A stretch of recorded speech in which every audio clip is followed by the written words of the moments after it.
Hello. Sexual reproduction in flowering പ്ലാന്റ്സിന്റെ lecture 3 ആണിത്. 1 ഉം 2 ഒന്നും കണ്ടിട്ടില്ലാത്തവർ ഓടിപ്പോയി കണ്ടിട്ട് വരിക.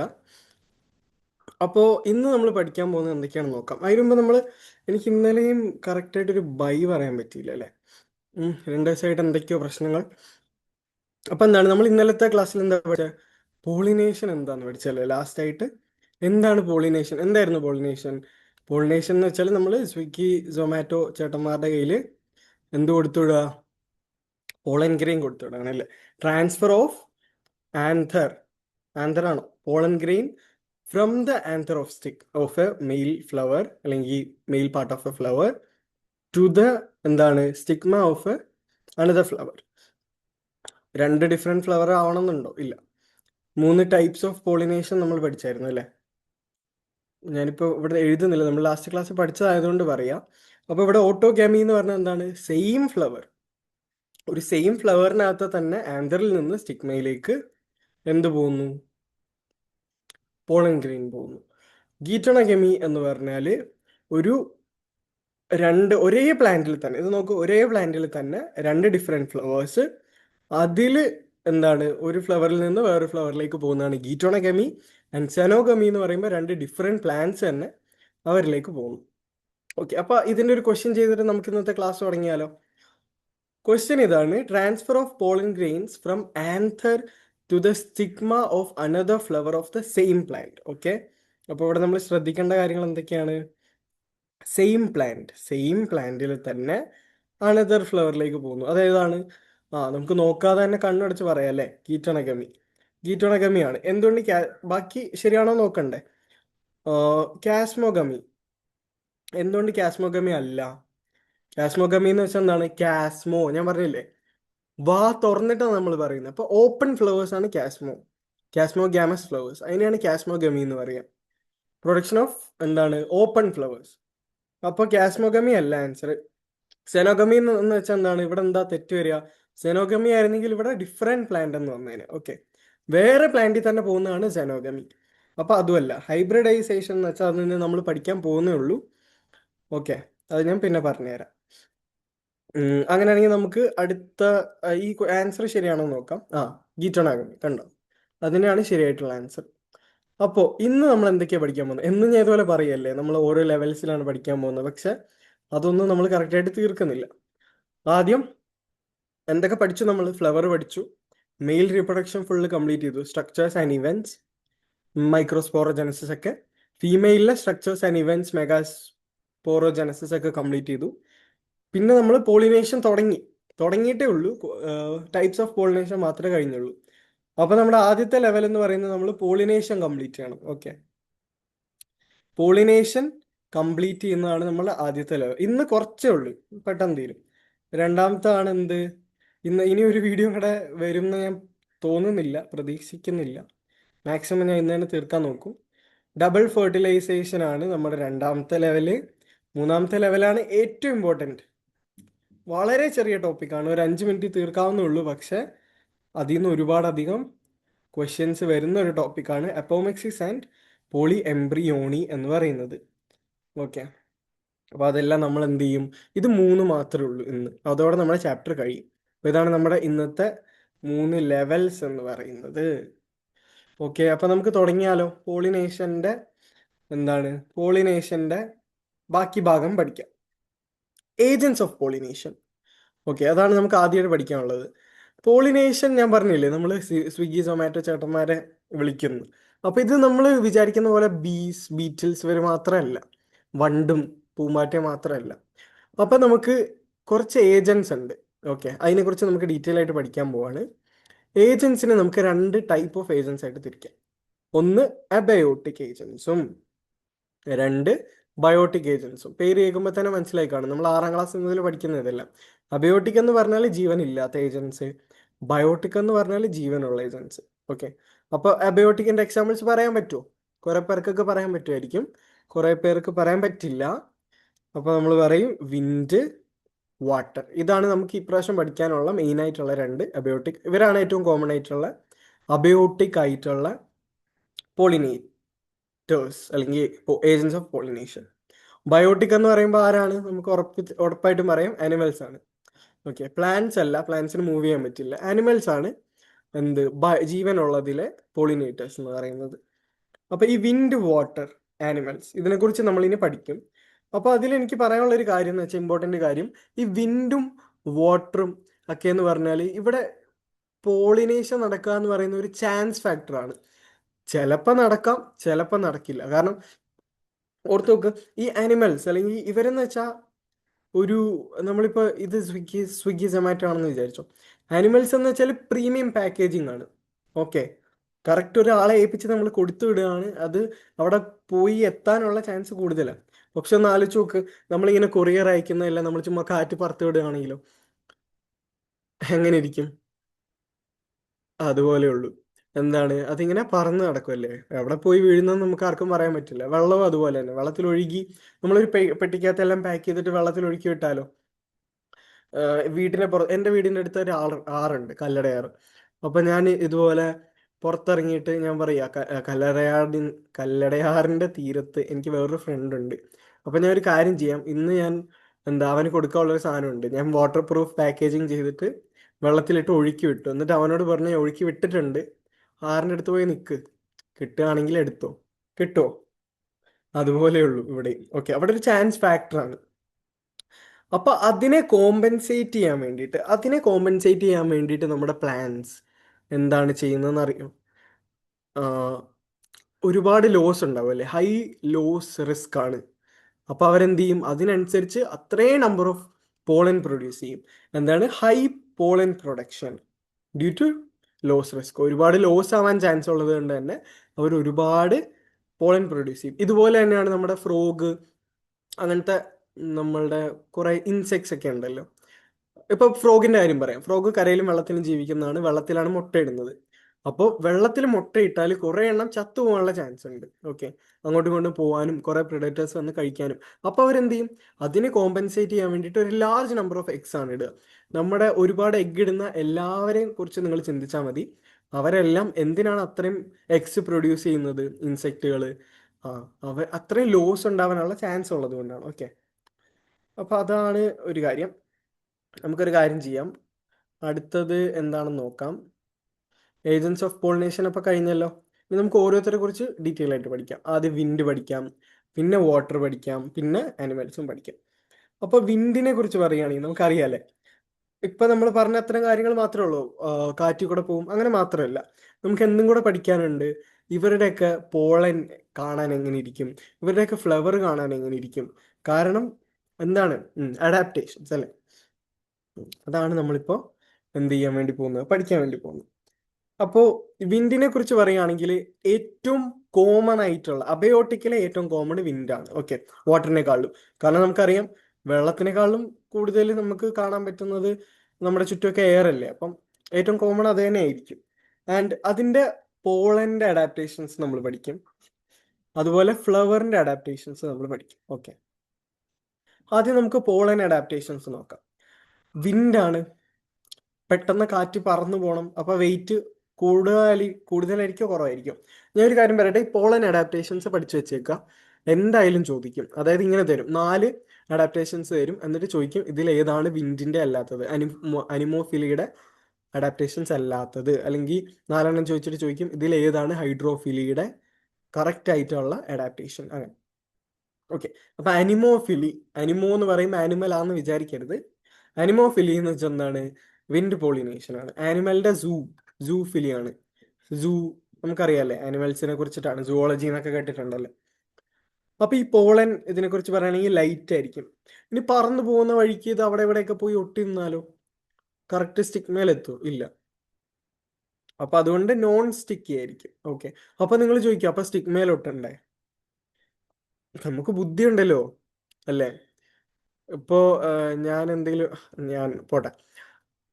അതായത് പറന്നു പോയിട്ട് എവിടെയെങ്കിലും ഒട്ടുന്നതാണ് നല്ല, കറക്റ്റ് സ്റ്റിക്മേൽ ഒട്ടുന്നതാണ് നല്ല, സ്റ്റിക്മേൽ ഒട്ടുന്നതാണ് നല്ല. അപ്പൊ സ്റ്റിഗ്മയ്ക്ക് പശ പോരെ, സ്റ്റിഗ്മ പോരെ സ്റ്റിക്ക് ആയിട്ട്.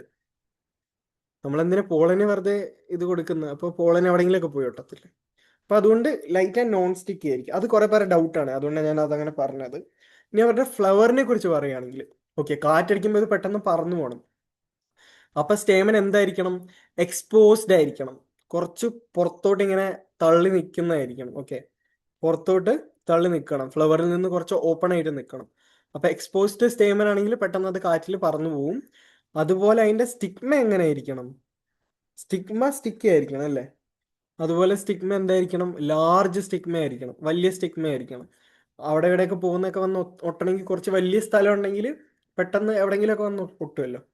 അതുപോലെ ഫെദറി ആയിരിക്കും. ദേ ഇത് കണ്ടോ, ഫെദറി. അപ്പം സർഫസ് ഏരിയ കൂടും, നമുക്ക് പോളൻ ഗ്രെയിനെ കിട്ടാനുള്ള ചാൻസ് കൂടും. ഇപ്പൊ ഒരു ചെറിയ സ്റ്റിഗ്മയാന്ന് വിചാരിച്ചോ, ഇത്രയും ഭാഗത്ത് മാത്രമേ പോളൻ ഗ്രെയിൻ കിട്ടൂ. അല്ലെങ്കിൽ ഒരു വലിയ സ്റ്റിഗ്മയാണെങ്കിൽ പിന്നെ നമുക്ക് കൂടുതൽ ചാൻസ് ഉണ്ട് വന്ന് വീഴാൻ. ഫെദറി ആണെങ്കിൽ ഒന്ന് ആലോചിച്ച് നോക്ക്, എത്ര കൂടുതൽ ചാൻസ് ഉണ്ടല്ലേ. ആ, അതൊരു അഡാപ്റ്റേഷൻ ആണ്. ഇനി വേറെ അഡാപ്റ്റേഷൻ ആണ്, ചെറിയ ഫ്ലവേഴ്സ് ആണെങ്കിൽ അപ്പം എന്ത് ചെയ്യും അല്ലേ? ചെറിയ ഫ്ലവേഴ്സ് ആണെങ്കിൽ എന്ത് ചെയ്യും? അവരെല്ലാം കൂടെ കൂടിയിട്ട് ഇൻഫ്ലോറസെൻസ് എന്ന് പറയും. നിങ്ങളൊക്കെ കണ്ടിട്ടുണ്ടായിരിക്കും, നമ്മുടെയൊക്കെ വീട്ടിലുണ്ട് ചില ചെടികളുണ്ട്. തെറ്റി, ചെറിയ ചെടിയല്ലേ തെറ്റി, ഈ റെഡ് കളറിൽ നമ്മുടെ വീട്ടിലൊക്കെ ഉള്ള. അതെന്താ ചെറിയതായതുകൊണ്ട് അതിന് പോളങ്കിരം കിട്ടാൻ പാടാ. അപ്പൊ അവരെന്ത് ചെയ്യും? അവരൊരു ഗ്രൂപ്പ് ഓഫ് ഫ്ലവേഴ്സ് ആയിട്ട് നിൽക്കും. ഓക്കെ, ഒരു ഇൻഫ്ലോറസൻസ് ആയിട്ട് നിൽക്കും. കുറേ പൂക്കൾ ഒരുമിച്ച് ഒരു ബഞ്ച്, ഒരു കൊല പൂന്നൊക്കെ കേട്ടിട്ടില്ലേ? അതുപോലെ, അതാണ് ഇൻഫ്ലോറസൻസ്. അതുപോലെ ഇത് ഭയങ്കരമായിട്ട് കോമൺ ആയിട്ടുള്ളത് അനിമോഫിലി ഗ്രാസസിലാണ്. കാരണം നിങ്ങളൊന്ന് ആലോചിച്ച് നോക്ക്, ഗ്രാസുകളല്ലേ ഏകദേശം ഇങ്ങനെ ഫെദറി ആയിട്ട് നിൽക്കുക. ഗ്രാസ് ഒന്ന് ഓർത്ത് നോക്കിയേ, അതിന് കുറെ ഫെദറി ആയിട്ടുള്ള സ്റ്റിഗ്മ കാണും അല്ലേ? ഇപ്പൊ നിങ്ങള് ഞാനൊക്കെ സ്കൂളിൽ പഠിക്കുന്ന സമയത്ത് ഞങ്ങളുടെ സ്കൂളിന്റെ ഗ്രൗണ്ടിൽ എന്താ ഉള്ളത്? സ്നേഹപ്പുല്ല് എന്ന് പറയും ഞങ്ങളോട്. അതായത് അതിങ്ങനെ ഒട്ടും നമ്മുടെ പാൻറിൽ. ഓക്കെ, നമ്മൾ ട്രാക്ക് സൂട്ട് ഇട്ടിട്ട് പോയാൽ കളിക്കാനോ എന്തിനെങ്കിലും പോയാൽ അറ്റൻഡൻസ് റോൾ കോളിനൊക്കെ പോയി നിന്ന് തിരിച്ച് ഹോസ്റ്റലിൽ എത്തുമ്പോഴത്തേക്ക് എന്താ, പാൻറ് മൊത്തം ഇങ്ങനെ ഈ സാധനം ഇങ്ങനെ പറ്റി പറ്റി നിൽക്കും. ഇത് ഇടുമ്പോൾ കൊള്ളുകയും ചെയ്യും. അങ്ങനെ നമ്മളിങ്ങനെ നമ്മുടെ ജോലിയാണത്, വൈകിട്ട് അല്ലെങ്കിൽ രാവിലെ ഇടുന്നതിന് മുമ്പ് അതിങ്ങനെ പറിച്ച് പറിച്ച് ഓരോന്നോരോന്നായിട്ട് കളയേണ്ടി വരും. അപ്പൊ അതെല്ലാം എന്ന് വെച്ചാൽ അഡാപ്റ്റേഷൻസ് ആണ്, ഇവർക്ക് അങ്ങോട്ടും ഇങ്ങോട്ടൊക്കെ ഒട്ടാനുള്ള. ആ, ഓക്കെ. അപ്പോ അനിമോഫിലി മനസ്സിലായി എന്ന് വിചാരിക്കുന്നു. മനസ്സിലായില്ലേ? അപ്പൊ നമുക്ക് അടുത്ത എന്താണ് പഠിക്കാനുള്ളത്? വാട്ടറിന്റെ വേറെ പേരെന്താ? ഹൈഡ്രോ. ഹൈഡ്രോഫിലി. ഓക്കെ, ഹൈഡ്രോഫിലിയാണ് വാട്ടർ പോളിനേഷൻ. വാട്ടർ പോളിനേഷൻ എന്ന് പറയുമ്പോൾ നമ്മൾ നേരത്തെ പറഞ്ഞ വിൻഡ് ആണ് കോമൺ അല്ലേ? അപ്പൊ വാട്ടർ കോമൺ ആയിരിക്കും? അല്ല, വാട്ടർ കോമൺ അല്ല. വാട്ടർ ലെസ് കോമൺ ആണ്, റെയർ ആണ് എന്ന് പറയാം. ഓക്കെ, അറൗണ്ട് ഒരു 30 ജനേറ, അതായത് 30 ജനേറ എന്ന് പറഞ്ഞാൽ ജീനസ് എന്ന് കേട്ടിട്ടില്ലേ? സ്പീഷീസ്, ജീനസ് 11ാം ക്ലാസ് പഠിച്ചിട്ടുണ്ട്. ഇതൊന്നും അത്ര ഇമ്പോർട്ടൻ്റ് അല്ല, ഞാൻ വെറുതെ പറയുന്നേ ഉള്ളൂ. ടെക്സ്റ്റിൽ ഉള്ളത് കൊണ്ട് ഒന്നും വിട്ടുപോകുന്നില്ല എന്ന് ഞാൻ നിങ്ങൾക്ക് പ്രോമിസ് തന്നിട്ട് പിന്നെ വിടാതിരിക്കണ്ടല്ലോ എന്ന് വിചാരിച്ചിട്ടാണ്. അപ്പം ഏകദേശം 30 ജീനസ്, അത്രയും ജീനസുകൾ മാത്രമാണ് ഈ വാട്ടർ പോളിനേഷൻ നമുക്ക് കാണാൻ പറ്റുക. അതിന്റെ കുറച്ച് എക്സാമ്പിൾസ് ടെക്സ്റ്റിൽ തന്നിട്ടുണ്ട്, അതൊന്ന് വേണമെങ്കിൽ ഓർത്ത് വെച്ചോ. Algae, bryophytes. ഓക്കെ, ബ്രയോഫൈറ്റ്സ് ഇതെല്ലാം ക്ലാസിഫിക്കേഷനിൽ വരുന്നതാണ്, ഇവരെ കുറിച്ച് ഞാൻ കൂടുതൽ ഇനി പറയുന്നില്ല. ടെറിഡോഫൈറ്റ്സ്, ഇങ്ങനത്തെ മേജർ പ്ലാന്റ്സ് അല്ല, അതായത് വലിയ വലിയ പ്ലാന്റ്സ് അല്ല, കുഞ്ഞു കുഞ്ഞു പ്ലാന്റ്സ് ഇല്ലേ, അതായത് കോംപ്ലക്സ് അല്ലാത്ത സിമ്പിൾ ആയിട്ടുള്ള പ്ലാന്റ്സ്, അത്ര ഡെവലപ്ഡ് അല്ലാത്ത ടെറിഡോഫൈറ്റ്സ്. ഇവരൊക്കെ എന്ന് പറഞ്ഞാൽ നമ്മളുടെ പ്ലാന്റ് ക്ലാസിഫിക്കേഷൻ പഠിക്കുമ്പോൾ അതിൽ ആദ്യത്തെ ലെവലിൽ വരുന്ന ആൾക്കാരെ. അപ്പൊ ഇവരാണ് എന്ത്, ഇവരിലൊക്കെ മാത്രമാണ് നമ്മൾ കൂടുതലായിട്ട് ഹൈഡ്രോഫിലി കാണപ്പെടുന്നത്. അതുകൊണ്ട് തന്നെ ഇവർക്കൊക്കെ സർവൈവ് ചെയ്യാൻ വാട്ടർ വേണം, റീപ്രൊഡ്യൂസ് ചെയ്യാൻ വാട്ടർ വേണം. അതുകൊണ്ട് തന്നെ ഇവരൊക്കെ ഭയങ്കര ലിമിറ്റഡ് ആണ്. നമുക്കിവിടെ ഇവരെ ഒന്നും എല്ലായിടത്തും കാണാൻ പറ്റില്ല, വെള്ളമുള്ള സ്ഥലത്ത് മാത്രമേ കാണാൻ പറ്റൂ. അതുകൊണ്ട് തന്നെ ഇവരുടെ ഡിസ്ട്രിബ്യൂഷൻ ലിമിറ്റഡ് ആണ്. ഇത് വേണമെങ്കിൽ ഒരു ആപ്ലിക്കേഷൻ ലെവൽ ഞാനാണെങ്കിൽ ചോദിക്കാൻ പറ്റിയൊരു ക്വസ്റ്റ്യൻ ആണിത്. വെള്ളം ഉള്ളിടത്ത് മാത്രമാണ് ഇവരെ കാണുക, അതുകൊണ്ടാണ് അവരുടെ ഡിസ്ട്രിബ്യൂഷൻ ലിമിറ്റഡ്, വാട്ടർ പോളിനേഷൻ കാരണം. ഇനി ഇവരെ കുറിച്ച് എന്താ പറയാനുള്ളത്? എക്സാമ്പിൾസ് പഠിച്ചു വെച്ചോ, എക്സാമ്പിൾസ് വളരെ ഇമ്പോർട്ടൻ്റ് ആണ്. അപ്പൊ 2 ടൈപ്പിൽ നമുക്ക് വേണമെങ്കിൽ എക്സാമ്പിൾസ് പറയാം. ഒന്ന് ഫ്രഷ് വാട്ടർ, ഞാൻ ഫുൾ എഴുതുന്നില്ല സമയമില്ലാത്തതുകൊണ്ട്. ഒന്ന് ഫ്രഷ് വാട്ടർ എക്സാമ്പിൾസും ഉണ്ട്, മെറൈൻ എക്സാമ്പിൾസും ഉണ്ട്. ഓക്കെ, ഫ്രഷ് വാട്ടറിലും വാട്ടർ പോളിനേഷൻ്റെ എക്സാമ്പിൾസ് ഉണ്ട്, ഫ്രഷ് വാട്ടർ പ്ലാന്റ്സ് ഉണ്ട്, മെറൈൻ പ്ലാന്റ്സ് ഉണ്ട്. ഇപ്പം അതിനോട് കളർ ഞാൻ ഒന്ന് മാറ്റട്ടെ. ഓക്കെ, ഫ്രഷ് വാട്ടറിലാണെങ്കിൽ എക്സാമ്പിൾ പറയുന്നതാണ് നമ്മുടെ വാലിസ്നേറിയ. സ്പെല്ലിംഗ് ഒക്കെ നോക്കി വെച്ചോ ആണെങ്കിൽ, 12th വേണ്ടിയൊക്കെ പഠിക്കുന്നവരാണെങ്കിൽ, എഴുതാൻ വേണ്ടി പഠിക്കുന്നവരാണെങ്കിലും, CUTക്ക് വേണ്ടി പിന്നെ ഹൈഡ്രില്ല. ഇതാണ് ഏറ്റവും കോമൺ ആയിട്ടുള്ളത്. അത് മാത്രമല്ല ടെക്സ്റ്റിൽ തന്നിട്ടുണ്ടോ, അതാണ് അവർക്ക് ചോദിക്കാൻ ഏറ്റവും ഇതായിട്ടുള്ള എക്സാമ്പിൾ. മെറൈൻ എന്ന് പറഞ്ഞാൽ കുറച്ച് സീ ഗ്രാസസ്. മെറൈൻ എന്ന് വെച്ചാൽ എന്താ, കടൽ, ഉപ്പുവെള്ളം. കടലിലുള്ള കുറച്ച് ഗ്രാസസ്. ഒരു മേജർ എക്സാമ്പിൾ ആണ് സോസ്റ്റേറ എന്ന് പറയും. ഓക്കെ, സോസ്റ്റേറ. ഇതിനെക്കുറിച്ച് നമ്മളിപ്പോൾ പഠിക്കും. ഓക്കെ, ഇതാണ് എക്സാമ്പിൾസ് പഠിച്ചു വെച്ചോ. ഇനി ടൈപ്സ് പഠിക്കാനുണ്ട്. ഇതേ സെയിം സാധനം തന്നെയാണ് ടൈപ്സ്. ഒട്ടും എന്താണ് പ്രശ്നമില്ലാത്ത ഒരു കാര്യമാണ്. എന്താ, രണ്ട് ടൈപ്പ് ഓഫ് എന്താണ് വാട്ടർ പോളിനേഷൻ ആണുള്ളത്. അപ്പൊ നമ്മൾ പറയും ഫ്രഷ് വാട്ടർ മെറൈൻ എന്ന് പറയണ്ട. അതിന് പകരം എക്സാമ്പിൾസ് വെച്ചിട്ട് തന്നെയാണ് നമ്മൾ പറയുക. ഒന്ന് വാലിസ്നേറിയ ടൈപ്പ് എന്ന് പറയും. ഓക്കെ, ഞാൻ എഴുതുന്നില്ല ഫുള്ള്. വാലിസ്നേറിയ ടൈപ്പ് എന്ന് പറയും. ഒന്ന് സീഗ്രാസ് ടൈപ്പ് എന്ന് പറയും. ഓക്കെ, ജോസ്റ്റേറ ടൈപ്പ് എന്നല്ല പറയാ, സീഗ്രാസ് ടൈപ്പ് എന്നാണ് പറയാ. വാലിസ്നേറിയ ടൈപ്പും തെറ്റും എനിക്ക് ഇല്ല, തെറ്റില്ല.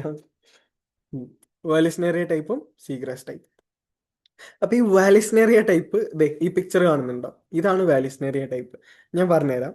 ഇത് വാലിസ്നേറിയയുടെ മെയിൽ ഫ്ലവർ, ഇത് ഫീമെയിൽ ഫ്ലവർ.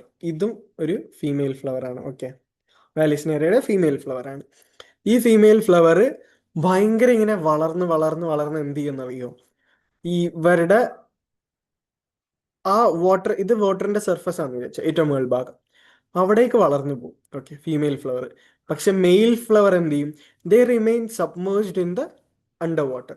വെള്ളത്തിനടിയിൽ അവർ മുങ്ങി നിൽക്കും. അപ്പൊ ഇവരുടെ പോളൻ റിലീസ് നടക്കുന്ന എവിടെയാണ്, വെള്ളത്തിനടിയിലാണ്. ഓക്കെ, ഇവർ പോളൻ ഗ്രെയിൻസ് റിലീസ് ചെയ്യും. ആ പോളൻ എന്നിട്ട് എവിടെ പോവും, പോളൻ എന്നിട്ട് ഏറ്റവും മേളിലേക്ക് പോവും. എന്നിട്ട് മേളിൽ ചെന്നിട്ട് അവിടുത്തെ ഫീമെയിലിന്റെ സ്റ്റിഗ്മയായിട്ട് എന്ത് ചെയ്യും, അറ്റാച്ച് ചെയ്യും, അല്ലെങ്കിൽ അവിടെ ലാൻഡ് ചെയ്യും. ഓക്കെ, അതാണ് വാലിസ്നേറിയ ടൈപ്പ്. ഇനി സീഗ്രാസ് ടൈപ്പ് എന്ന് പറഞ്ഞാൽ രണ്ടും വെള്ളത്തിന്, ഓക്കെ അത് പിക്ചർ ഇല്ല, പക്ഷെ ഇങ്ങനെ ആലോചിച്ചാൽ മതി. സീഗ്രാസ് ടൈപ്പ് എന്ന് വെച്ചാൽ രണ്ടും വെള്ളത്തിനടിയിലായിരിക്കും. ഓക്കെ, സീഗ്രാസ് ടൈപ്പിനെ കുറിച്ച് ഞാൻ വേണമെങ്കിൽ എഴുതി തരാം. രണ്ടും വെള്ളത്തിനടിയിലായിരിക്കും. ഓക്കെ, വെള്ളത്തിനടിയിൽ തന്നെ പോളൻ റിലീസ് ചെയ്യുന്നു, വെള്ളത്തിനടിയിൽ തന്നെ പോയിട്ട് അത് സ്റ്റിഗ്മയിൽ ലാൻഡ് ചെയ്യുന്നു. അപ്പൊ നിങ്ങൾ ചോദിക്കും, അപ്പൊ വെള്ളത്തിനടിയിലല്ലേ, അത് മിസ്സാവാൻ ചാൻസ് ഇല്ലേ, പിന്നെ അതിന് അങ്ങോട്ടും ഇങ്ങോട്ടും മൂവ് ചെയ്യണം. അപ്പം വെള്ളത്തിനടിയിൽ മൂവ് ചെയ്യാൻ വേണ്ടിയിട്ട് അത് ലോങ് ആണ്, റിബൺ ലൈക്ക് ആണ്. നിങ്ങൾ കണ്ടിട്ടില്ലേ റിബൺ ഒക്കെ വെള്ളത്തിലായിട്ട് ഇട്ടാൽ നല്ല രസമല്ലേ. ഞാൻ ഒരു പ്രാവശ്യം എൻ്റെ ആ, അതൊക്കെ പോട്ടെ, കൂടുതൽ ഡീറ്റെയിൽ ആക്കുന്നില്ല. ഞാൻ ഒരു കായലിൻ്റെ അടുത്ത് പോയി നിൽക്കുന്ന സമയത്ത് അതിനകത്ത് ഇങ്ങനെ ഒരു വലിയ സാധനം ഇങ്ങനെ ഇങ്ങനെ കിടന്ന് ആടുന്നു, ഒരു വെള്ള കളറിലെ നീളമുള്ള. അപ്പം ഞാൻ വിചാരിച്ചു പാമ്പിൻ്റെ കുഞ്ഞാണോ എന്ന് വിചാരിച്ചു. ശ്രദ്ധിച്ചു നോക്കിയപ്പോൾ ചാക്കിൻ്റെ വള്ളിയില്ലേ, ചാക്ക് ഉണ്ടാക്കിയിരിക്കുന്ന ആ മെറ്റീരിയൽ വെള്ള, അത് അതിനകത്ത് വീണിട്ടുണ്ട്. എന്നിട്ട് കുറേ മീൻ അതിനിങ്ങനെ കൊത്തു വലിക്കുക. അപ്പം റിബൺ ലൈക്ക് ആണ് അത്, അല്ലേ, ചാക്കിൻ്റെ വള്ളി. അപ്പം അതിങ്ങനെ അത് മൂവ് ചെയ്യുമ്പോൾ ഭയങ്കര എളുപ്പമാണ് അതിന് വെള്ളത്തിൽ മൂവ് ചെയ്യാൻ. അതുപോലെയാണ് ലോങ് ആൻഡ് റിബൺ ലൈക്ക് ആയിട്ട് വെച്ചേക്കുന്നത് എന്തിനാണ്, സീഗ്രാസിൻ്റെ പോളൻ ഗ്രെയിൻസിൻ്റെ അഡാപ്റ്റേഷൻ ആണ് ഇത്. ഇതും വേണമെങ്കിൽ ചിലപ്പോൾ ഒരു ക്വസ്റ്റ്യൻ ആയിട്ട് ഞാൻ ചോദിക്കാം. ഞാനാണെങ്കിൽ റിബൺ ലൈക്ക് ആണ്, ലോങ് ആണ്, അപ്പം എന്താ പെട്ടെന്ന് മൂവ് ചെയ്യാൻ പറ്റും. പിന്നെ ചോദിക്കും നനഞ്ഞു പോയില്ലേ, ഹൗ ടു പ്രിവെന്റ് വെറ്റിങ്ങിനെ പ്രിവെന്റ് ചെയ്യുന്നത് എങ്ങനെയാണ്, ഇതും ഞാൻ വേണമെങ്കിൽ ക്വസ്റ്റ്യൻ ആയിട്ട് ചോദിക്കും. വെറ്റിങ്ങിനെ എങ്ങനെ പ്രിവെന്റ് ചെയ്യാൻ പറ്റും, ആ ഒരു മ്യൂസിലേജിനസ് കോട്ടിങ്.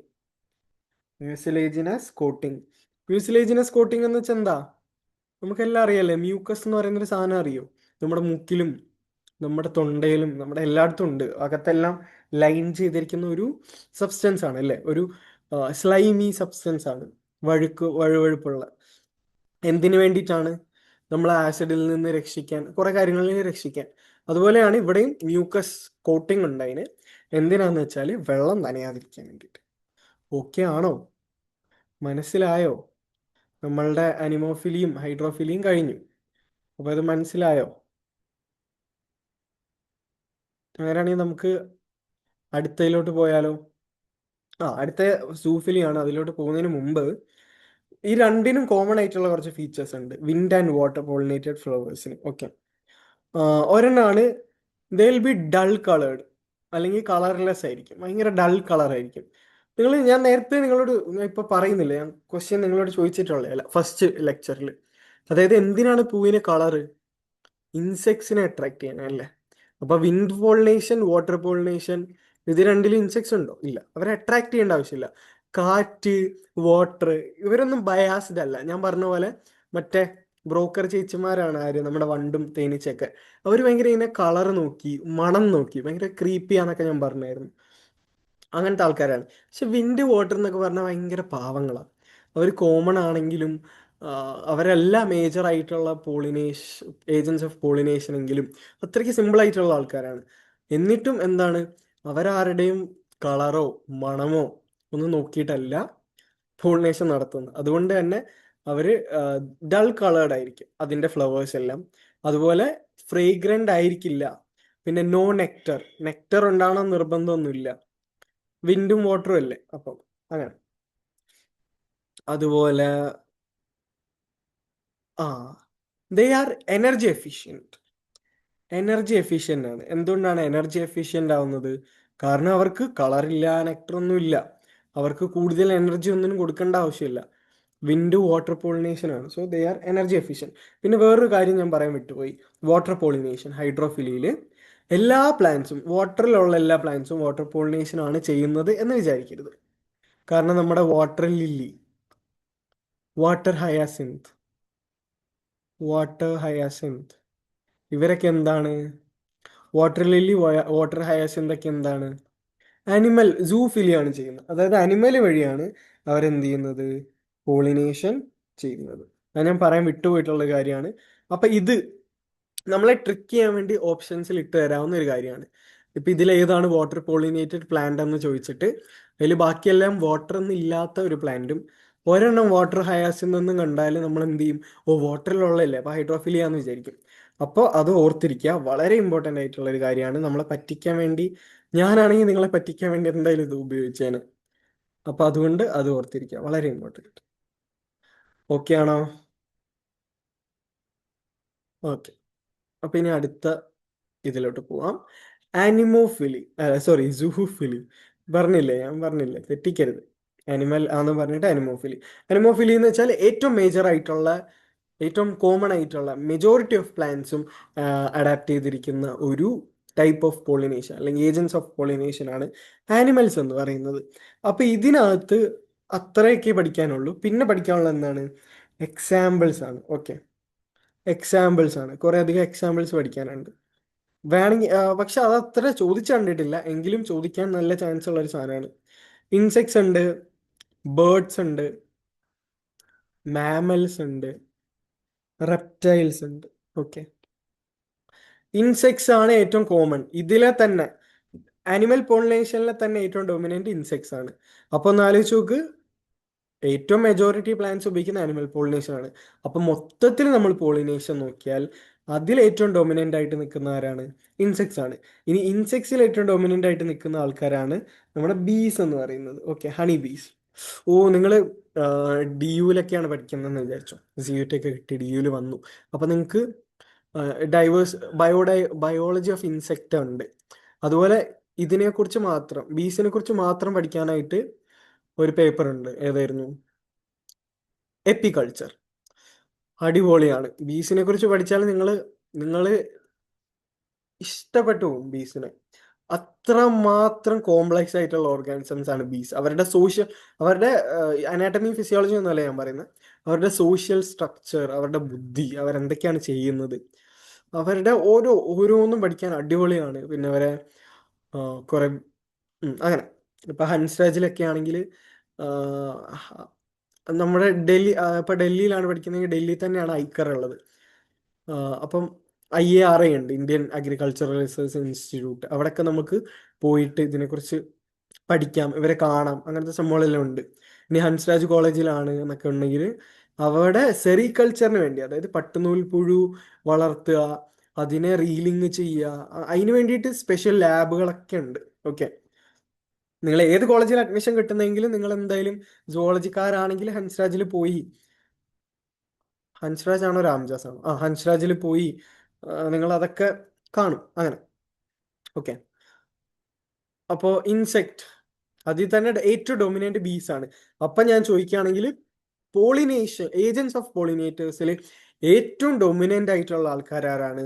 ബീസ് ആണ്. ഓക്കെ, പിന്നെ ഇൻസെക്റ്റിൽ തന്നെ ബീസ് ആണ്. ബീസ് ഉണ്ട്, പിന്നെ വേറെ ആയിരിക്കാം ഒന്ന് മനസ്സിൽ നിന്ന് ആലോചിച്ച് നോക്ക്. അത്ര ഓർത്തിരിക്കേണ്ട കാര്യമൊന്നുമില്ല. നമ്മുടെ ചുറ്റും കാണുന്ന ആൾക്കാർ തന്നെ. ബട്ടർഫ്ലൈസ് ഉണ്ട്. ബട്ടർഫ്ലൈനെ പോലെ ഇരിക്കുന്ന ആൾക്കാരാണ് മോത്ത്. ഓക്കെ, പിന്നെ ഡ്രാഗൺ ഫ്ലൈ ഒക്കെ ഇല്ലേ, ഫ്ലൈസ് ഉണ്ട്, കുറെ ഫ്ലൈസ്. പിന്നെന്താ, ബീറ്റിൽ, വണ്ട്. വണ്ടേ വണ്ടേ കാർമുകിൽ വണ്ടേ. വണ്ടിനെ വിട്ടിട്ട് നമ്മൾ ആരെങ്കിലും പോളിനേഷൻ മറക്കുവോ? പിന്നെ ഏതാ? അത്രയല്ലേ ഉള്ളൂ. Butterflies, flies, beetle. And pollinators ആണ്. അതുപോലെ അവരെ പോലെ ഇരിക്കുന്ന ആൾക്കാരാണ് നമ്മുടെ വാസ്പ്സ്. അവരും പോളിനേറ്റേഴ്സ് ആണ്. അപ്പൊ ഈ 7 പേരാണ് ഇൻസെക്ട്സിൽ പറയാനുള്ളത്. ബേർഡ്സിൽ വളരെ കുറവാണ്. കുറവല്ല, കുറച്ച് എക്സാമ്പിൾസ് ഞാൻ പറയുകയാണെങ്കിൽ സൺബേർഡ് ഉണ്ട്, ഹമ്മിങ് ബേർഡ് ഉണ്ട്. ഫുള്ള് ഞാൻ എഴുതണം. ഹമ്മിങ് ബേർഡ് ഉണ്ട്, ഹമ്മിങ് ബേർഡ്, ബട്ടർഫ്ലൈ, ബീറ്റിൽ. ഇനി മാമൽസ് നോക്കുകയാണെങ്കിൽ ബാറ്റ്. ഇതും നിങ്ങളെ പറ്റിക്കാൻ വേണ്ടി ഞാനാണെങ്കിൽ ക്വസ്റ്റ്യനിൽ ചെയ്യും. ഇതിൽ ഏതാണ് ബേർഡ്സിന്റെ എന്തെങ്കിലും തന്നിട്ട്, ബാറ്റ് നിങ്ങൾ ബേർഡാന്ന് വിചാരിക്കരുത്, ബാറ്റ് മാമലാണ്, നിങ്ങൾക്ക് അറിയാം. കൊച്ചു പിള്ളേരൊന്നും അല്ല, എങ്കിലും ഞാൻ പറഞ്ഞു എന്നേ ഉള്ളൂ. ട്രിക്ക് അവരിങ്ങനെ നമ്മളെ പറ്റിക്കാൻ നോക്കും, അപ്പൊ നമ്മൾ പറ്റിക്കപ്പെടാതിരിക്കുക. ബാറ്റ്, അതുപോലെ പിന്നെ വേറെന്താ മാമൽസിൽ വരിക? ഇത് കണ്ടോ, ലീമേഴ്സ് ആണ്. ലീമേഴ്സ് ഇവരെന്താന്ന് വെച്ചാൽ ആക്ച്വലി പ്രൈമേറ്റ്സ് ആണ്. പ്രൈമേറ്റ്സ് എന്ന് വെച്ചാൽ നമ്മുടെ മങ്കി ഫാമിലിയിൽ വരുന്ന എയ്പ്സ്, നമ്മളെല്ലാം പ്രൈമേറ്റ്സ് ആണ്. ഓക്കെ, അപ്പൊ ആ പ്രൈമേറ്റ്സ് ഒക്കെ, മാമൽസിലെ പ്രൈമേറ്റ്സ് പോളിനേഷൻ നടത്തും. അതിലെ ഒരു കോമൺ എക്സാമ്പിൾ ഞാൻ പറഞ്ഞു എന്നേ ഉള്ളൂ, ലീമേഴ്സ്. അതുപോലെ തന്നെ റോഡൻസ് ഉണ്ട്, അർബോറിയൽ റോഡൻസ്. ടെക്സ്റ്റിൽ ഇങ്ങനെയാണ് കൊടുത്തിരിക്കുന്നത്, ട്രീ ഡ്വെല്ലിംഗ് ആയിട്ടുള്ള ആൾക്കാർ. ഓക്കെ, അതായത് നിങ്ങൾ കണ്ടിട്ടില്ലേ വലിയ പല്ലുള്ള ഇങ്ങനെ മരമൊക്കെ ഇങ്ങനെ അവര് അവരൊക്കെയാണ് എക്സാമ്പിൾസ്. ഇനി റെപ്റ്റൈൽസ് നോക്കുകയാണെങ്കിൽ ലിസാർഡ് ആണ്. ഓക്കെ, 2 ടൈപ്പ് ലിസാർഡ് ഞാൻ എക്സാമ്പിൾ ആയിട്ട് പറയാം, ഗെക്കോ ലിസാർഡ് ആൻഡ് ഗാർഡൻ ലിസാർഡ്, നമ്മുടെ നോർമൽ. ഓക്കെ, ഇനി ആനിമൽ പോളിനേഷനെ കുറിച്ച് പറയുകയാണെങ്കിൽ കുറേ പ്ലാന്റ്സ് ഒക്കെ ഭയങ്കര അഡാപ്റ്റഡ് തന്നെ ആയി പോയിട്ടുണ്ട്. അതായത് ചില പ്ലാന്റ്സിന് ചില ആനിമൽസ് ഇല്ലാതെ ജീവിക്കാൻ പറ്റില്ല, അത്രയ്ക്ക് അഡാപ്റ്റഡ് ആയി പോയിട്ടുള്ള ആൾക്കാരൊക്കെ ഉണ്ട്. അപ്പൊ അങ്ങനെയുള്ള കുറച്ച് റിലേഷൻസ് ആണ് നമ്മൾ അടുത്തായിട്ട് പഠിക്കാൻ പോകുന്നത്, റിലേഷൻഷിപ്സ്, പോളിനേഷൻ റിലേഷൻഷിപ്സ്. ഓക്കെ, അതിനു മുമ്പ് എന്താണ് കുറച്ച് അഡാപ്റ്റേഷൻസ് ഓഫ് ഇൻസെക്ട് പോളിനേറ്റഡ്. നമ്മൾ ഫ്ലവേഴ്സിന്റെയും അല്ല വിൻഡിന്റെയും വാട്ടറിന്റെയും കണ്ടല്ലേ, കളർലെസ് ആണ്, നെക്ടർലെസ് ആണ്, എനർജി എഫിഷ്യൻ്റ് ആണ്. അതുപോലെ ഇൻസെക്ട് പോളിനേറ്റഡ് ഫ്ലവേഴ്സിനെ നോക്കുകയാണെങ്കിൽ അവർക്ക് കുറച്ച് അഡാപ്റ്റേഷൻസ് ഉണ്ട്. അതെന്തൊക്കെയാണെന്ന് നോക്കിക്കളയാം. ഇൻസെക്ട്സിനെ അട്രാക്ട് ചെയ്യണമെങ്കിൽ എന്തൊക്കെ വേണം? നമ്മൾ നേരത്തെ പറഞ്ഞ പോലെ എന്തൊക്കെ വേണം? എന്തൊക്കെ വേണം? ഇൻസെക്ട്സിനെ അട്രാക്ട് ചെയ്യാൻ കളർഫുൾ ആയിട്ടുള്ള സംഭവങ്ങൾ വേണം, കളർ വേണം, പിന്നെ കളർഫുൾ പെറ്റൽസ് വേണം, നെക്ടർ വേണം, ഫ്രാഗ്രൻസ് വേണം. ഓക്കെ, അതെല്ലാം ഞാൻ എഴുതുന്നില്ല. പിന്നെ വിസിബിലിറ്റിക്ക് വേണ്ടിയിട്ട്, അതായത് സ്മോൾ ഫ്ലവേഴ്സ് ആണ്, ചെറിയ ഫ്ലവേഴ്സ് ആണെങ്കിൽ എന്താവുമെന്നാ ഞാൻ പറഞ്ഞ, രണ്ടും സെയിം ആണ് വിൻഡിലും എല്ലാത്തിലും. ഇൻഫ്ലോറസൻസ് ആവും. Okay, sorry, inflorescence. അതായത് ചെറിയ ഫ്ലവേഴ്സ് ആണ്, അവരെ പെട്ടെന്ന് ഇൻസെക്ട്സ് കാണില്ല, അപ്പൊ അവരെ കാണാൻ വേണ്ടിയിട്ടാണ് അവർ ഗ്രൂപ്പായിട്ട് വലിയ കളർഫുൾ ഗ്രൂപ്പ് ഓഫ് ഫ്ലവേഴ്സ് ആയിട്ട് നിൽക്കുന്നത്. പിന്നെ ചില ഫ്ലൈസ് ആൻഡ് ബീറ്റിൽസ് ഉണ്ട്, ഇവന്മാര് വൃത്തിയില്ലാത്തവന്മാരാടാ. ആ, വണ്ടിനെയൊക്കെ കണ്ട് ഭയങ്കര നാറ്റല്ലേ. അപ്പൊ ഇവന്മാർക്ക് നല്ല ആൾക്കാരൊന്നും പിടിക്കില്ല. അപ്പൊ ഇവന്മാരെ അട്രാക്ട് ചെയ്യാൻ വേണ്ടിയിട്ട് ചില ഫ്ലവേഴ്സ് എന്ത് ചെയ്യും, ഫോൾ സ്മെല്ലിംഗ് ആയിട്ടുള്ള ഫ്ലവേഴ്സ് ഉണ്ട്. ഓക്കെ, ഫോൾ സ്മെല്ലിംഗ്, ശവം നാറി എന്ന് കേട്ടിട്ടുണ്ടോ? ഞാൻ കേട്ടിട്ടേ ഉള്ളൂ, അത് ശരിക്കും ശവത്തിന് അത്ര നാറ്റുണ്ടോ അതൊന്നും എനിക്കറിയില്ല, ഞാൻ പേര് മാത്രമേ കേട്ടിട്ടുള്ളൂ. ഇനി ഫ്ലോറൽ റിവാർഡ്സ് വളരെ ഇമ്പോർട്ടൻ്റ് ആണ്. ഫ്ലോറൽ റിവാർഡ്സ് എന്ന് പറയും, അതായത് ഈ പോളിനേഷൻ നടത്തണമെങ്കിൽ ഇവന്മാര് വീണ്ടും വീണ്ടും വരണ്ടേ.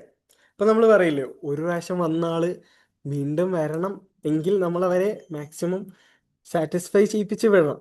ഇപ്പൊ നമ്മൾ കടയിൽ വരികയാണ്, ഒരു കസ്റ്റമർ ആദ്യത്തെ പ്രാവശ്യം വരുമ്പോൾ നമ്മൾ അത്രയ്ക്ക് അവർക്ക് എന്തെങ്കിലുമൊക്കെ റിവാർഡ് കൊടുത്ത് അവരെ നല്ലപോലെ കെയർ ചെയ്താൽ മാത്രമേ അവർ രണ്ടാമത് വരും.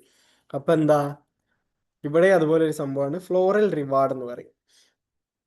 എന്താ സംഭവിക്കുന്നതെന്ന് വെച്ചാൽ നമ്മൾ അവർക്ക് റിവാർഡ് കൊടുക്കും, ഇവര് നമ്മുടെ ഇവിടെ വരുന്നതിന്. ഓക്കെ, മെയിൻ റിവാർഡ്സ് എന്തൊക്കെയാണെന്ന് നോക്കാം. മെയിൻ ആയിട്ടുള്ള 2 റിവാർഡാണ്. ഒന്ന് നെക്ടർ, തേൻ എടുക്കാൻ വേണ്ടിയാണല്ലോ ഇവർ വീണ്ടും വീണ്ടും വരിക. പിന്നെ പോളൻ. ഇപ്പൊ ഹണി ബീസിന്റെ കാര്യം പറയുകയാണെങ്കിൽ അവർ പോളൻ ഗ്രെയിൻസ് കളക്ട് ചെയ്യും. പോളൻ ഗ്രെയിനും നെക്ടറും അവരുടെ ഒരു സാധനമുണ്ട്, റോയൽ ജെല്ലി എന്ന് പറയും. ആ, കുട്ടികൾക്ക് കൊടുക്കാൻ വേണ്ടി ന്യൂട്രിയൻ റിച്ച് ആയിട്ടുള്ള ഫുഡാണത്. ഓക്കെ, ഫീമെയിൽ ബീസ് ആണ് കൊണ്ടുപോവുക. അങ്ങനെ ഡീറ്റെയിൽ ആയിട്ടൊന്നും ഇപ്പോൾ പഠിക്കേണ്ട ആവശ്യമില്ല. പിന്നെ പോളിനേഷൻ പ്രോസസ്സിനെ കുറിച്ച് പറയുമ്പോൾ എന്താ സംഭവിക്കുന്നത്, ഇവർ വരും, ഈ നെക്ടറും പോളനും എടുക്കാൻ വേണ്ടി വരും. അപ്പോൾ ഇവരുടെ പോളിംഗ് ഗ്രെയിൻ എന്താ, സ്റ്റിക്കിയാണ്. വിൻഡിലും വാട്ടറിലും ഞാൻ പറഞ്ഞു സ്റ്റിക്കി അല്ല. ഓക്കെ, വിൻഡിൽ പോളിംഗ് ഗ്രെയിൻ സ്റ്റിക്കി അല്ല, കാരണം അവർ എവിടെയും പോയി ഒട്ടാതിരിക്കാൻ വേണ്ടി നോൺ സ്റ്റിക്കിയാണ്. വാട്ടറിൽ എന്താണ്, അവർ നനയാതിരിക്കാൻ വേണ്ടി മ്യൂസിലേജിനസ് കവറിംഗ് ഉണ്ട്.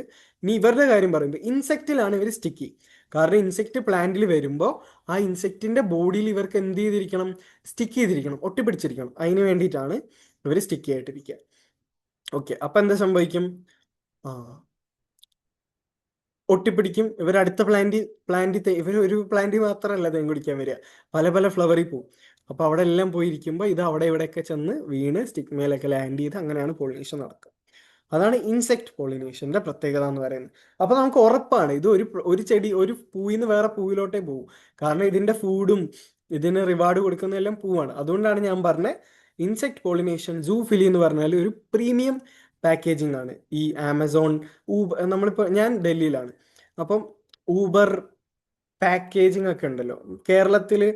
എറണാകുളം പോലത്തെ കുറേ സ്ഥലങ്ങളിലാണ് പിന്നെയും എന്താ പറയുക, ഈ സ്വിഗ്ഗി, എൻ്റെ വീട്ടിലൊക്കെ ഞാൻ ഇരുന്നാൽ ബ്ലിങ്കിറ്റോ സംഭവങ്ങളൊന്നുമില്ല.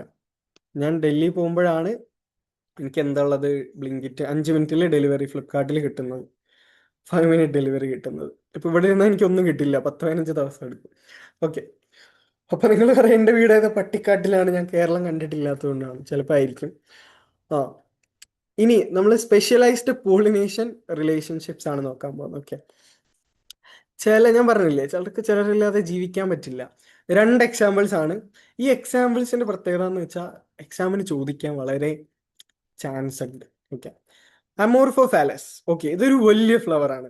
ഇത് ഇവിടെ കാണാം നിങ്ങൾക്ക്, 6 feet tall flower. Okay, 6 feet tall flower. ഒരു ആവറേജ് ഹ്യൂമന്റെ ഹൈറ്റ് എത്രയാണ്, 6 ഫീറ്റ് അല്ലേ?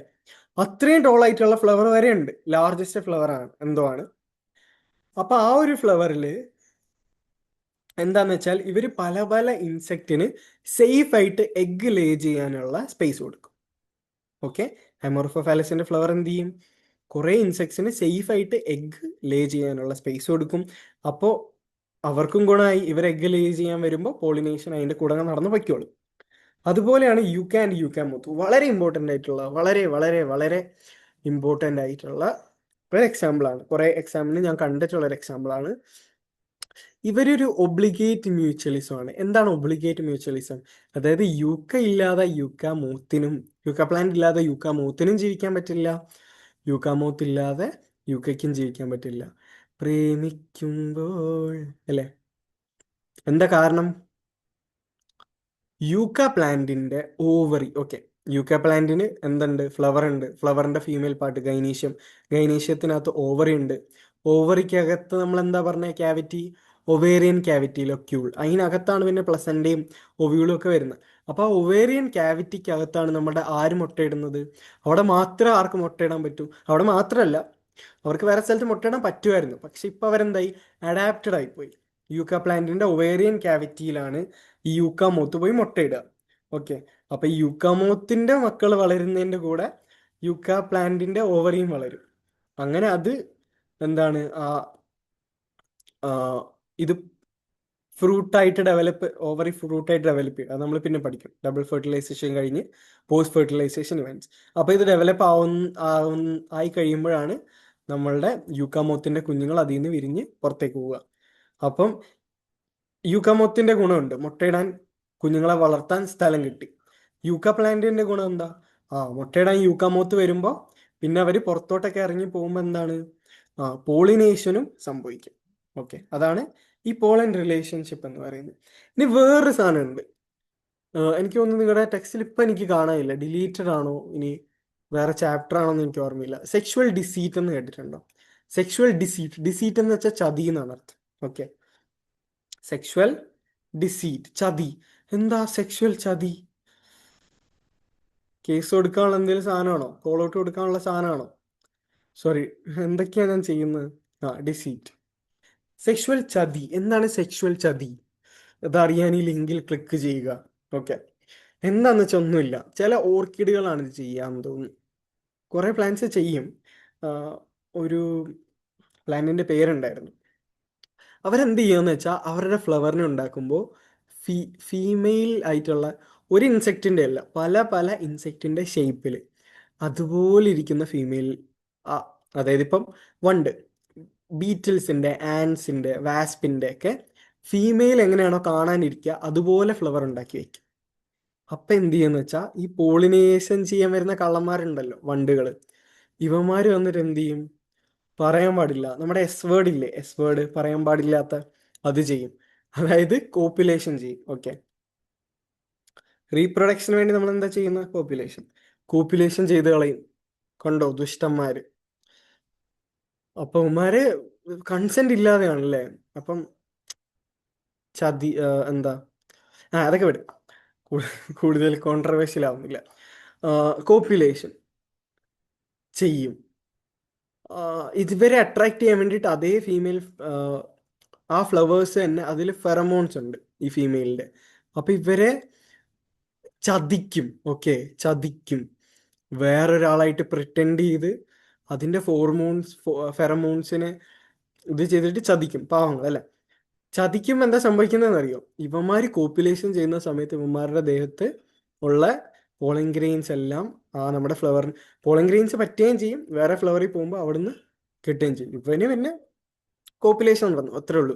പാവം വിചാരിക്കും ഇപ്പം എനിക്ക് കുഞ്ഞുങ്ങളുണ്ടാവും കുറേ, പക്ഷെ ചതിയായിരുന്നു എന്ന് അവന് മനസ്സിലാവുമോ എന്ന് എനിക്കറിയില്ല. ഓക്കെ, അതാണ് സെക്ഷുവൽ ഡിസീറ്റ്. ഇനി പോളൻ നെക്ടർ അല്ലെങ്കിൽ റോബേഴ്സ്, വേറെ കള്ളന്മാരുണ്ട്. അവന്മാരെന്താ ചെയ്യുന്നതെന്ന് അറിയോ? പോളൻ അല്ലെങ്കിൽ നെക്ടർ എടുക്കാൻ വരും അല്ലേ. അപ്പൊ നമ്മൾ എന്തിനാ ഈ പോളനും നെക്ടറും കൊടുക്കുന്നത്? റിവാർഡായിട്ടല്ലേ കൊടുക്കുന്നത്. അതായത് തിരിച്ച് നമുക്ക് എന്ത് ചെയ്ത് തരണം? പോളിനേഷൻ തരണം. പക്ഷെ ഇവന്മാരെന്ത് ചെയ്യും? പോളിനേഷൻ ചെയ്യില്ല.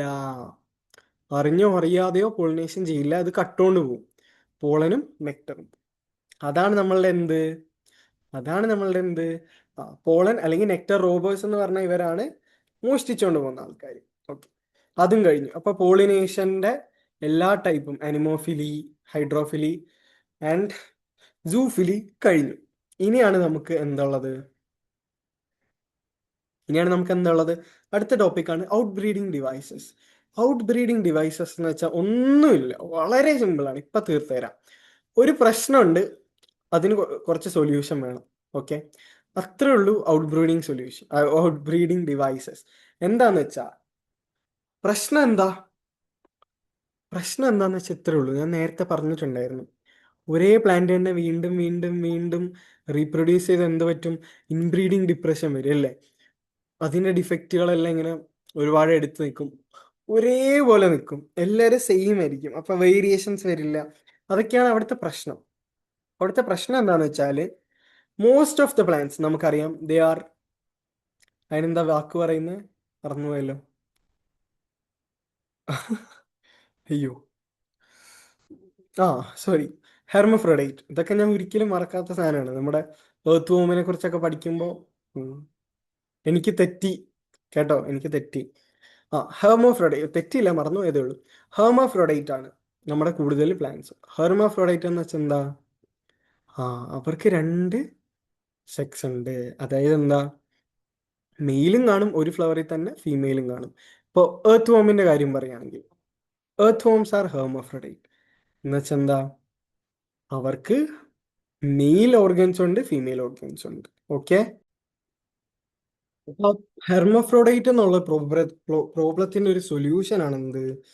ആ ഇതിന് വേണ്ടിയിട്ട് എന്താ, ഒരേ ഒരേ പ്ലാന്റിലെ തന്നെ ഡിഫറെൻറ്റ്, അതായത് ഒരേ പ്ലാന്റിൽ തന്നെ പോളൻ ഒരേ പ്ലാന്റിൽ തന്നെ ഏതിലേക്ക്, നമ്മുടെ സ്റ്റിഗ്മയിലേക്ക് വരാതിരിക്കാൻ വേണ്ടിയിട്ടുള്ള കുറച്ച് മെക്കാനിസംസ് ഉണ്ടാക്കുക. അതാണ് സൊല്യൂഷൻ. ഓക്കെ, അപ്പോൾ അങ്ങനെ നമുക്ക് 5 മെക്കാനിസംസ് ആണുള്ളത്. ഔട്ട് ബ്രീഡിങ് ഡിവൈസസ് എന്ന് വെച്ചാൽ എന്താണ്? ഒരു പ്രശ്നമുണ്ട്, ആ പ്രശ്നമാണ് they are hermaphrodite. Most of the flowers are, അവർക്ക് രണ്ട് സെക്സും ഉണ്ട്, മെയിലും ഉണ്ട് ഫീമെയിലും ഉണ്ട്. അപ്പോൾ അവർ തമ്മിൽ എന്താണ്, റീപ്രൊഡക്ഷൻ നടക്കാതിരിക്കാൻ വേണ്ടി, അവർ തമ്മിൽ റീപ്രൊഡക്ഷൻ നടന്നാൽ ഇൻബ്രീഡിങ് ഡിപ്രഷൻ ഉണ്ടാവും. അത് നടക്കാതിരിക്കാൻ വേണ്ടിയിട്ട് ഒരു സൊല്യൂഷൻ കാണണം. ആ സൊല്യൂഷനാണ് കുറേ അധികം മെക്കാനിസംസ് ഉണ്ടാക്കുക. ആ മെക്കാനിസംസ് ഇതിനെ പ്രിവെൻറ്റ് ചെയ്യുക. അപ്പോൾ അങ്ങനെയുള്ള ഒരു 5 മെക്കാനിസംസ് ആണ് നമ്മൾ പഠിക്കാൻ പോകുന്നത്. ആദ്യത്താണ് ഡൈക്കോഗമി. ഓക്കെ, എന്താണ് ഡൈക്കോഗമി എന്ന് പറഞ്ഞാൽ? ഒരു സിൻക്രണൈസേഷൻ ഇല്ല, പോളൻ നമ്മൾ ഇന്നലെ പറഞ്ഞ കാര്യങ്ങളാണ് ഇതെല്ലാം. പോളൻ റിലീസും അതുപോലെ സ്റ്റിഗ്മ റിസെപ്റ്റിവിറ്റിയും, ഈ രണ്ട് സാധനങ്ങളും തമ്മിൽ ഒരു സിങ്ക്രണൈസേഷൻ ഉണ്ടാവില്ല. ഓക്കെ, അതിൻ്റെ രണ്ട് ടൈപ്സ് ഉണ്ട്. ഡൈക്കോഗമയുടെ രണ്ട് ടൈപ്സ് ഉണ്ട്, പ്രോട്ടാൻഡ്രിയും പ്രോട്ടോഗൈനിയും. അപ്പം ആൻഡ്രി എന്ന് പറഞ്ഞാൽ എന്താണ് നമുക്കറിയാം, മെയിൽ. Okay, androgens. ഗൈനി, ഗൈനക്കോളജിസ്റ്റ് അല്ലേ, ഫീമെയിൽ. അപ്പോൾ എന്താണ് പ്രോ എന്ന് വെച്ചാൽ എപ്പോഴും നമ്മൾ കുറച്ച് നേരത്തെ, കുറച്ച് മുന്നേ, അല്ലെങ്കിൽ കുറച്ചുകൂടെ പഴയത് എന്നുള്ള അർത്ഥമാണ്. അപ്പോൾ ഞാൻ പറഞ്ഞു ബയോളജി സ്റ്റുഡൻസ് വാക്കുകളെ നമ്മൾ മുറിക്കുക. അപ്പോൾ പ്രോട്ടാൻഡ്രി എന്ന് പറഞ്ഞാൽ എന്താണ്, ആദ്യം പോളൻ റിലീസ്, പിന്നെ സ്റ്റിഗ്മ റിസെപ്റ്റിവിറ്റി. അതായത് പോളൻ നേരത്തെ തന്നെ റിലീസ് ആവും, ലോങ് ബിഫോർ സ്റ്റിഗ്മ റിസെപ്റ്റിവിറ്റി. സ്റ്റിഗ്മയ്ക്ക് റിസെപ്റ്റിവിറ്റി കിട്ടുന്നതിന് ഒരുപാട് മുൻപ് തന്നെ എന്താണ്, അതായത് നമ്മുടെ പോളിൻ ഗ്രെയിൻസ് റിലീസ് ആവും. അതുപോലെ പ്രോട്ടോഗൈനി എന്ന് പറഞ്ഞാൽ ആദ്യം സ്റ്റിഗ്മ റിസെപ്റ്റീവ് ആവും, എന്നിട്ട് അതിൻ്റെ റിസെപ്റ്റിവിറ്റി തീർന്നതിന് ശേഷം പിന്നെ എന്താണ്, പോളൻ റിലീസ് ആവും. ഓക്കെ, അപ്പൊ പ്രോ എന്ന് പറഞ്ഞാൽ ആദ്യം ആരാണ്, ആൻഡ്രി എന്നാണെങ്കിൽ ആദ്യം ആണാരാ, പോളൻ ഗ്രെയിൻ. അപ്പൊ പ്രോട്ടോഗൈനി ആണെങ്കിൽ ആദ്യം പെണ്ണ്, അപ്പൊ ആദ്യം ആരാ, സ്റ്റിഗ്മ റിസെപ്റ്റിവിറ്റി. അത് കഴിഞ്ഞിട്ട് രണ്ടാമത്തതാണ് നമ്മുടെ ഹെർക്കോഗമി. ഓക്കെ, ഹെർക്കോഗമിയുടെ വേറൊരു പേരാണ് ഹെട്രോസ്റ്റൈലി. ഹെട്രോസ്റ്റൈലി എന്നാണ് പൊതുവെ നമ്മൾ ഉപയോഗിക്കുക. ഹെട്രോസ്റ്റൈലി എന്ന് വെച്ചാൽ ഒന്നുമില്ല, പൊസിഷനിലുള്ള വ്യത്യാസം. Okay, position. നമ്മൾ നേരത്തെ പറഞ്ഞു സെൽഫ് പോളിനേഷൻ അല്ലെങ്കിൽ ഓട്ടോഗമി നടക്കണമെങ്കിൽ ഉള്ള റിക്വയർമെന്റ്സിൽ നമ്മൾ പറഞ്ഞൊരു കാര്യമാണ് സിൻക്രണൈസേഷൻ.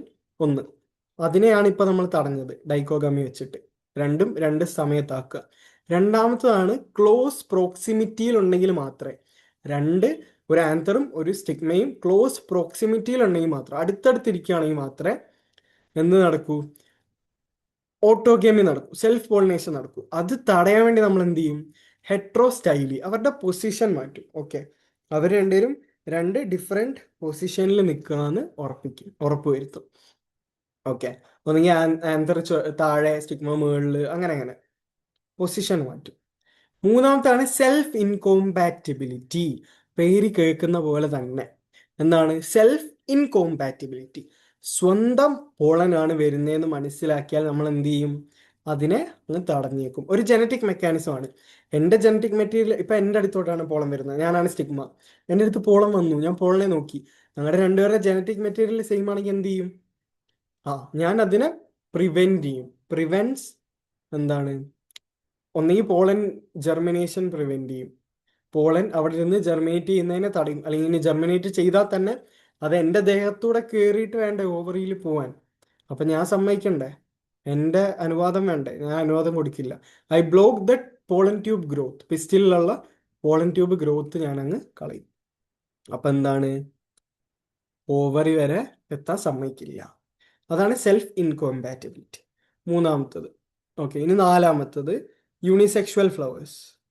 യൂണിസെക്ഷുവൽ ഫ്ലവേഴ്സ് എന്ന് പറഞ്ഞാൽ ഒരു പ്ലാന്റ്, ഓക്കെ, ഒരു പ്ലാന്റിൽ ഒരു ഫ്ലവറിൽ യൂണിസെക്ഷൽ, ആക്ച്വലി ഇതൊരു രണ്ട് ടൈപ്പ് പ്ലാന്റ്സ് ഉണ്ട്, അത് ആദ്യം പറഞ്ഞു തന്നിട്ടാണ് ഞാൻ നിങ്ങൾക്കത് പറഞ്ഞു തരാൻ. മോണോ ഈഷ്യസ് പ്ലാന്റ്സും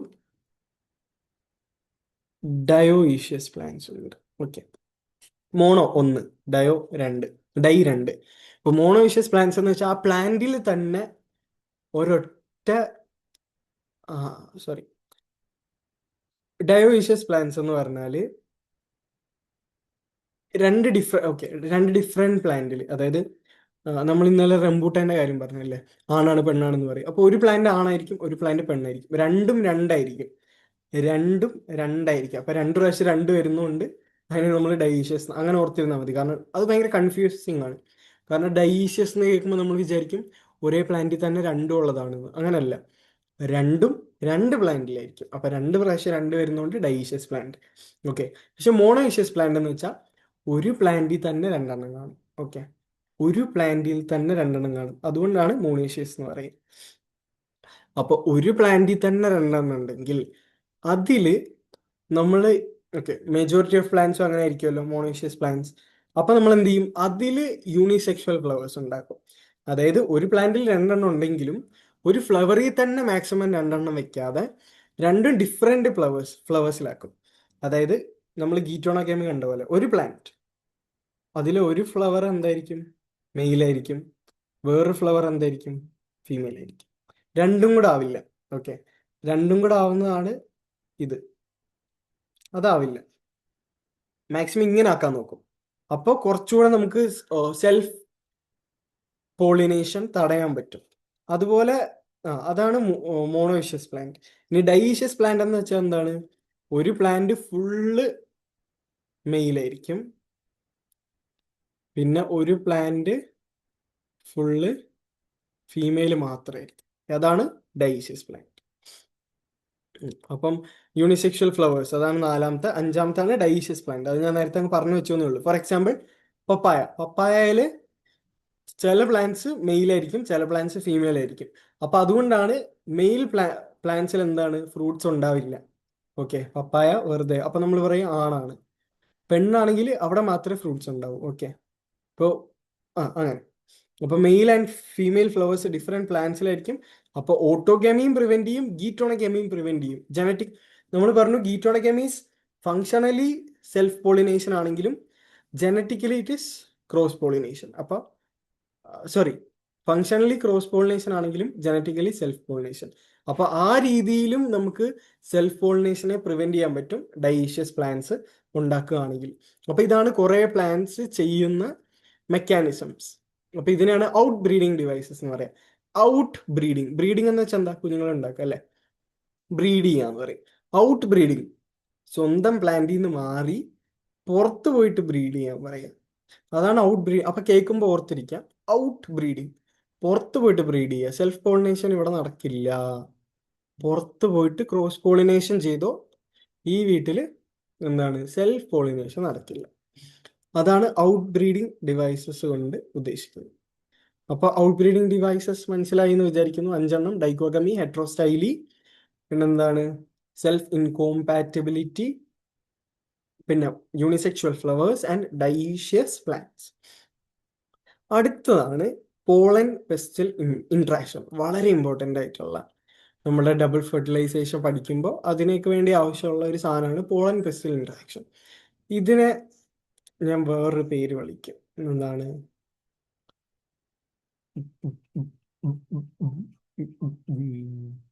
ഒരു പെണ്ണ് കാണൽ ചടങ്ങ് പോലെയാണ് പോളൻ പെസ്റ്റൽ ഇൻട്രാക്ഷൻ എന്ന് പറയുന്നത്. ഓക്കെ, പോളൻ പെസ്റ്റൽ ഇൻട്രാക്ഷൻ എന്താണ്? ഒരു പെണ്ണ് കാണൽ ചടങ്ങാണ്. ഇവിടെ പെണ്ണാരാ? നമ്മളുടെ പെസ്റ്റിൽ. പോളൻ പെസ്റ്റിൽ ഇൻട്രാക്ഷൻ എന്ന് പറയുമ്പോൾ നമ്മൾ എന്താണ്, പെണ്ണ് കാണൽ നടക്കുമ്പോൾ എന്താണ്, തമ്മിൽ സംസാരിക്കും അല്ലേ. അപ്പൊ പോളൻ പെസ്റ്റിൽ ഇൻട്രാക്ഷൻ എന്ന് വെച്ചാൽ പോളനും പെസ്റ്റിലും തമ്മിലുള്ള പെണ്ണ് കാണലാണ്. അവിടെ പെണ്ണാരായിരിക്കും? ഓബിയസ്ലി പെസ്റ്റിലാണ്.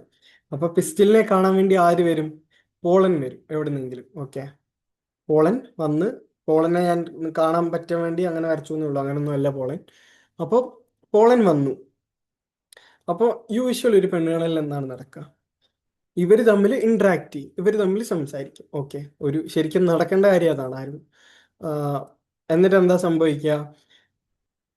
ചെക്കൻ കോമ്പാറ്റിബിൾ ആണെങ്കിൽ, അതായത് നമ്മുടെ പോളൻ കോമ്പാറ്റിബിൾ ആണ് എന്ന് സ്റ്റിഗ്മയ്ക്ക് തോന്നിയാൽ, പിസ്റ്റിലിന് തോന്നിയാൽ, ഓക്കെ കൊള്ളാം, നമ്മള് നല്ലതായിട്ട് ചേരും, അപ്പൊ ഒരു കാര്യം ചെയ്യാം, അവനെ സമ്മതിച്ചേക്കാം റീപ്രൊഡ്യൂസ് ചെയ്യാൻ വേണ്ടി. ഒന്നെങ്കിൽ അങ്ങനെ തോന്നും. ഓക്കെ, അപ്പോൾ ചെക്കൻ കോമ്പാറ്റിബിൾ ആണെങ്കിൽ എന്ത് സംഭവിക്കും? പോളൻ കോമ്പാറ്റിബിൾ ആണെങ്കിൽ എന്ത് സംഭവിക്കും? അക്സെപ്റ്റ് ചെയ്യും അല്ലേ, പ്രൊപ്പോസൽ അക്സെപ്റ്റ് ചെയ്യും. ഇനി ഇൻകോമ്പാറ്റിബിൾ ആണെങ്കിലോ, അതായത് റെഡ് ഫ്ലാഗ്, സംസാരിച്ചപ്പോൾ തന്നെ മനസ്സിലായില്ല റെഡ് ഫ്ലാഗ് ആണ്, അപ്പൊ എന്ത് ചെയ്യണം? ഓബ്വിയസ്ലി റിജക്റ്റ് ചെയ്യണം അല്ലേ. അപ്പോൾ ഇൻകോമ്പാറ്റിബിൾ ആണ് എങ്കിൽ റിജക്റ്റ് ചെയ്യും. ഈ റിജക്റ്റ് ചെയ്യുന്നത് എങ്ങനെയാണ്? നമ്മൾ നേരത്തെ പറഞ്ഞ പോലെ, ഒന്നെങ്കിൽ പോളൻ ജെർമിനേഷനെ പ്രിവെന്റ് ചെയ്യും, പോളൻ അവിടെ ഇരുന്ന് ജെർമിനേറ്റ് ചെയ്യാൻ പോലും സമ്മതിക്കില്ല. അല്ലെങ്കിൽ എന്ത് ചെയ്യും? പോളൻ ട്യൂബ് ഗ്രോത്തിനെ പ്രിവെന്റ് ചെയ്യും. പോളൻ ട്യൂബ് എൻ്റെ അനുവാദം ഇല്ലാതെ എൻ്റെ ദേഹത്ത് വളരാൻ പറ്റില്ല. Okay, pollen tube growth, my body my rules. Okay, അപ്പൊ അതുമില്ല. പെണ്ണ് കാണല് ചെക്കൻ കോമ്പാറ്റിബിൾ ആണെങ്കിൽ അക്സെപ്റ്റ് ചെയ്യും, ഇൻകോമ്പാറ്റിബിൾ ആണെങ്കിൽ റിജക്റ്റ് ചെയ്യും. ഓക്കെ, പിന്നെ റിജക്റ്റ് ചെയ്യാന്ന് പറഞ്ഞാൽ പോളൻ ജെർമിനേറ്റ് ചെയ്യാനും സമ്മതിക്കില്ല, പോളൻ ട്യൂബ് ഗ്രോത്തും സമ്മതിക്കില്ല. ഇതാണ് ഇത്രയേ ഉള്ളൂ മൊത്തത്തിൽ പോളൻ പെസ്റ്റിൽ ഇൻട്രാക്ഷൻ എന്ന് പറഞ്ഞാൽ. ഓക്കെ, പോളൻ, കാരണം പോളിനേഷൻ എന്ന് പറഞ്ഞാൽ അത് എപ്പോഴും ഫെർട്ടിലൈസേഷൻ ആണെന്ന് ഒരു നിർബന്ധമില്ല. Pollination is not equal to fertilisation. കാരണം പോളിനേഷൻ ചെയ്ത് പോളൻ അവിടെ വന്നാലും ആ പോളൻ പിന്നെ എന്ത് ചെയ്യണം? ഫെർട്ടിലൈസേഷൻ നടന്നാലല്ലേ കുട്ടികൾ ഉണ്ടാവും. അത് നടക്കണം എന്നില്ല. അപ്പൊ ആദ്യം പോളനെ റെക്കഗ്നൈസ് ചെയ്യും, ഇവൻ റെഡ് ഫ്ലാഗ് ആണോ ഇവൻ ഗ്രീൻ ഫ്ലാഗ് ആണോ എന്ന് റെക്കഗ്നൈസ് ചെയ്യും. പിന്നെ ഒന്നെങ്കിൽ അക്സെപ്റ്റ് ചെയ്യും, അല്ലെങ്കിൽ എന്ത് ചെയ്യും? റിജക്റ്റ് ചെയ്യും. അപ്പം the ability of the pistil to recognise the pollen, recognise ചെയ്യും, followed by its acceptance or rejection. ഒന്നെങ്കിൽ അക്സെപ്റ്റ് ചെയ്യും അല്ലെങ്കിൽ റിജക്ഷൻ. ഇത് നടക്കുന്ന എന്തിന്റെ റിസൾട്ട് ആയിട്ടാണെന്ന് അറിയോ? Of a continuous dialogue. ഞാൻ നേരത്തെ പറഞ്ഞു പെണ്ണുകാണലാണ്, സംസാരമാണ്, അത് തന്നെയാണ്. It is a continuous dialogue between pollen grain and pistil. പിസ്റ്റിലും പോളൻ ഗ്രെയിനും തമ്മിൽ ഡയലോഗ് എന്നുള്ള വാക്ക് തന്നെയാണ് ടെക്സ്റ്റിൽ ഉപയോഗിച്ചേക്കുന്നത്. അപ്പൊ dialogue between pollen grain and pistol. ഈ ഡയലോഗ് എന്ന് ആക്ച്വലി ഉദ്ദേശിക്കുന്നത് കുറച്ച് കെമിക്കൽ റിയാക്ഷൻസ്, കുറച്ച് this dialogue is mediated by chemical components of the pollen. പോളന്റെ കുറച്ച് കെമിക്കൽ കമ്പണൻസ് ഉണ്ട്, അതായത് പോളന്റെ സ്വഭാവങ്ങളുണ്ട്, പോളന്റെ കുറച്ച് ഐഡിയോളജീസ് ഉണ്ട്, പോളന്റെ കുറച്ച് നിർബന്ധങ്ങളുണ്ട്, കുറച്ച് ശീലങ്ങളുണ്ട്. ഇതെല്ലാം നോക്കിയിട്ട് വേണം പിസ്റ്റിൽ അവനെ അക്സെപ്റ്റ് ചെയ്യാൻ വേണ്ടിയിട്ട്, അല്ലേ? അതാണ് സംഭവം. അപ്പൊ കെമിക്കൽ കമ്പണൻസ് ഓഫ് പോളൻ, അതാണ്. മനസ്സിലായോ? മനസ്സിലായില്ലേ? അതാണ് പോളൻ പിസ്റ്റിൽ ഇന്ററാക്ഷൻ. ഭയങ്കര സിമ്പിൾ അല്ലായിരുന്നോ? കേൾക്കുമ്പോൾ എന്തൊക്കെ തോന്നുമല്ലേ? അയ്യോ, പോളൻ പിസ്റ്റിൽ ഇന്ററാക്ഷൻ. ഓക്കെ, അപ്പൊ ഇനി എന്താണ്? പോളൻ അക്സെപ്റ്റ് ചെയ്ത് കഴിഞ്ഞാൽ പിന്നെ എന്താ സംഭവിക്കുക? കല്യാണം നടക്കും, കുട്ടികളുണ്ടാവും, അതല്ലേ? അത് തന്നെ. ഇവിടുന്ന് അക്സെപ്റ്റ് ചെയ്ത് കഴിഞ്ഞാൽ, കാരണം ആലോചിച്ച് നോക്ക്, കോമ്പാറ്റിബിൾ എന്ന് പറഞ്ഞാല് ചിലപ്പം വേറെ സ്പീഷീസിന്റെ വരാം. ഓക്കെ, ഇപ്പൊ ഞാനൊരു സ്പീഷീസ് ഓഫ് ചെടിയാണ്, അപ്പൊ ഇവിടെ ഇല്ലേ എത്രയോ പോളൻ പറന്ന് കിടക്കുന്നു. മാംഗോ, മാങ്ങയുടെ പൂമ്പൊടി ഉണ്ടല്ലോ, മാമ്പൂ എന്ന് പറയും അല്ലേ? അല്ല, മാമ്പൂ അല്ല, പൂമ്പൊടി. മാംഗോയുടെ പോളൻ ഗ്രെയിൻ വന്നിട്ട് ഒരു ഹിബിസ്കസിന്റെ സ്റ്റേമനിൽ ഇരുന്ന് എന്ത് പറ്റും? അവർക്ക് മാങ്ങ ഉണ്ടാവുമോ ഹിബിസ്കസിനകത്ത്? ഇല്ലല്ലോ. ആ അതുപോലെയുള്ളൂ. മാംഗോടെ വന്നാൽ അക്സെപ്റ്റ് ചെയ്യില്ല, ഇൻകോമ്പാറ്റബിൾ ആണ്. അവൻ എനിക്ക് എൻ്റെ സ്റ്റാറ്റസിനും എൻ്റെ നിലയ്ക്കും വിലയ്ക്കും പറ്റിയ ആളല്ല എന്ന് പറയും. നമ്മളിങ്ങനെ റിലീജിയനൊക്കെ നോക്കില്ലേ കല്യാണത്തിന്, മോശം കാര്യം. പക്ഷെ ഇത് മോശം കാര്യമല്ല ഇവിടുത്തെ കാര്യം, മാംഗോയും ഹിബിസ്കസും. കാരണം അവര് നോ നോ നോ. അതുപോലെ ചിലപ്പോൾ സെൽഫ് വരാം. നമുക്ക് സെൽഫ് ഇൻകോമ്പാറ്റബിലിറ്റി ഉള്ള പ്ലാന്റ്സ് ആണെങ്കിൽ അവർക്ക് സെൽഫ് പോളൻ എന്ന് പറഞ്ഞാൽ എന്താണ്? ഇൻകോമ്പാറ്റബിൾ ആണ്. അതും നടക്കാം. അങ്ങനെ അതൊക്കെയാണ് കുറച്ച് കാര്യങ്ങൾ. പിന്നെ പോളൻ പിസ്റ്റിൽ ഇന്ററാക്ഷൻ. ഇനി എന്ത് സംഭവിക്കും? അപ്പൊ നമ്മൾ നേരത്തെ പറഞ്ഞു വെച്ചൊരു കാര്യമുണ്ട്, അത് ഞാനിപ്പോ പറയാം. 60% ആൻജിയോസ്പെംസിലും ടു സെൽഡ് സ്റ്റേജിലാണ് പോളൻ ഗ്രെയിൻ പുറത്തു പോവുക. ബാക്കി 40%ത്തിലും ത്രീ സെൽഡ് സ്റ്റേജിലാണെന്ന് പറഞ്ഞു. ഓക്കെ, അപ്പൊ ഈ പോളൻ ഗ്രെയിനകത്ത് എത്ര ഉണ്ട്? ചിലത് ടു സെൽഡ് ഉണ്ട്, വെജിറ്റേറ്റീവും ജനറേറ്റീവും. ചിലത് ത്രീ സെൽഡ് ഉണ്ട്, ഒരു വെജിറ്റേറ്റീവും രണ്ട് മെയിൽ ഗമേറ്റ്സും. അപ്പൊ എന്ത് സംഭവിക്കും? അവിടെ ഇരുന്ന് അവർ ജെർമിനേറ്റ് ചെയ്യാന്ന് വെച്ചാൽ നമുക്കറിയാം, സീഡ് ജെർമിനേറ്റ് ചെയ്യുന്ന എങ്ങനെ? അത് പൊട്ടിയിട്ട് അതിനകത്ത് നിന്ന് ഒരു സാധനം പുറത്തോട്ട് വളരുമല്ലേ, ചെടി. അതുപോലെയാണ് ഇവിടെയും പോളൻ ഗ്രെയിൻ പൊട്ടിയിട്ട് അതിൽ നിന്ന് പോളൻ ട്യൂബ് വളരും. നമ്മൾ നേരത്തെ പഠിച്ചായിരുന്നു, ഇൻടൈൻ, എക്സൈൻ, വെജിറ്റേറ്റീവ് സെല്ലാണ് അകത്ത്, ജനറേറ്റീവ് സെല്ലാണ് ഇവിടെ. അതിനെ കവർ ചെയ്ത് ഇൻടൈൻ ഉണ്ട്, പുറത്ത് സ്പോറോപോളനിയം വെച്ചിട്ടുള്ള എക്സൈൻ ഉണ്ട്. അതിനകത്ത് ചെറിയ ചെറിയ ഹോൾസ് ഉണ്ട്. ആ ഹോൾസ് വഴി പോളൻ ട്യൂബ് പുറത്തേക്ക് വളരും. ഒരെണ്ണം വല്ലോ, ഒന്നോ ചിലപ്പോൾ അധികമോ. പിന്നെന്ത് പറ്റും? അവനിങ്ങനെ തുറന്ന് കുഴിച്ച് സ്റ്റിഗ്മയ്ക്കകത്തൂടെ ഒരു ടണൽ ഉണ്ടാക്കും. എന്നിട്ട് ഇങ്ങനെ എവിടെ പോവും? ഇത് ഏതെന്താണെന്നറിയോ? ഇവിടെ മൈക്രോപൈലുണ്ടോ? കുഴിയുണ്ടോ? ഇല്ലല്ലോ. അപ്പൊ ഇത് ചെലാസലൻറ്റ്. അപ്പൊ മറ്റേതേതാ കുഴിയുള്ളത്? മൈക്രോപൈലാർ എൻഡിൽ പോവും. എന്നിട്ട് മൈക്രോപൈലാർ എൻഡ് വഴി എങ്ങോട്ട് കയറും? മൈക്രോപൈല് വഴി അകത്തോട്ട് കയറും. ഓക്കെ, അപ്പൊ ഇതാണ് പോളൻ ട്യൂബ് എന്ന് പറയുന്നത്. പിന്നെ അതെ ഇവിടെ കാണാം ആന്റിപോഡൽസ് ചെലാസലൻറ്റിലുള്ളത്. പിന്നെ പോളാർ ന്യൂക്ലിയ ഉണ്ട്, രണ്ട് അനാഥ പ്രേതങ്ങൾ നടുക്ക് കിടക്കുന്നു.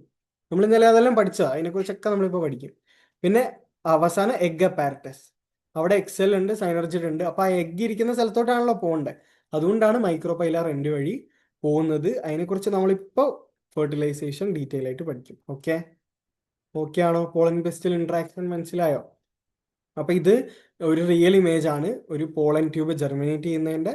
ഇതൊരു പോളൻ ഗ്രെയിൻ ജെർമിനേറ്റ് ചെയ്യുന്നതിന്റെ പോളൻ ട്യൂബ് പിന്നെ വളരുന്നതിന്റെ ഒരു ഇമേജ് ആണിത്. അത് അത്ര ഇമ്പോർട്ടൻ്റ് അല്ല.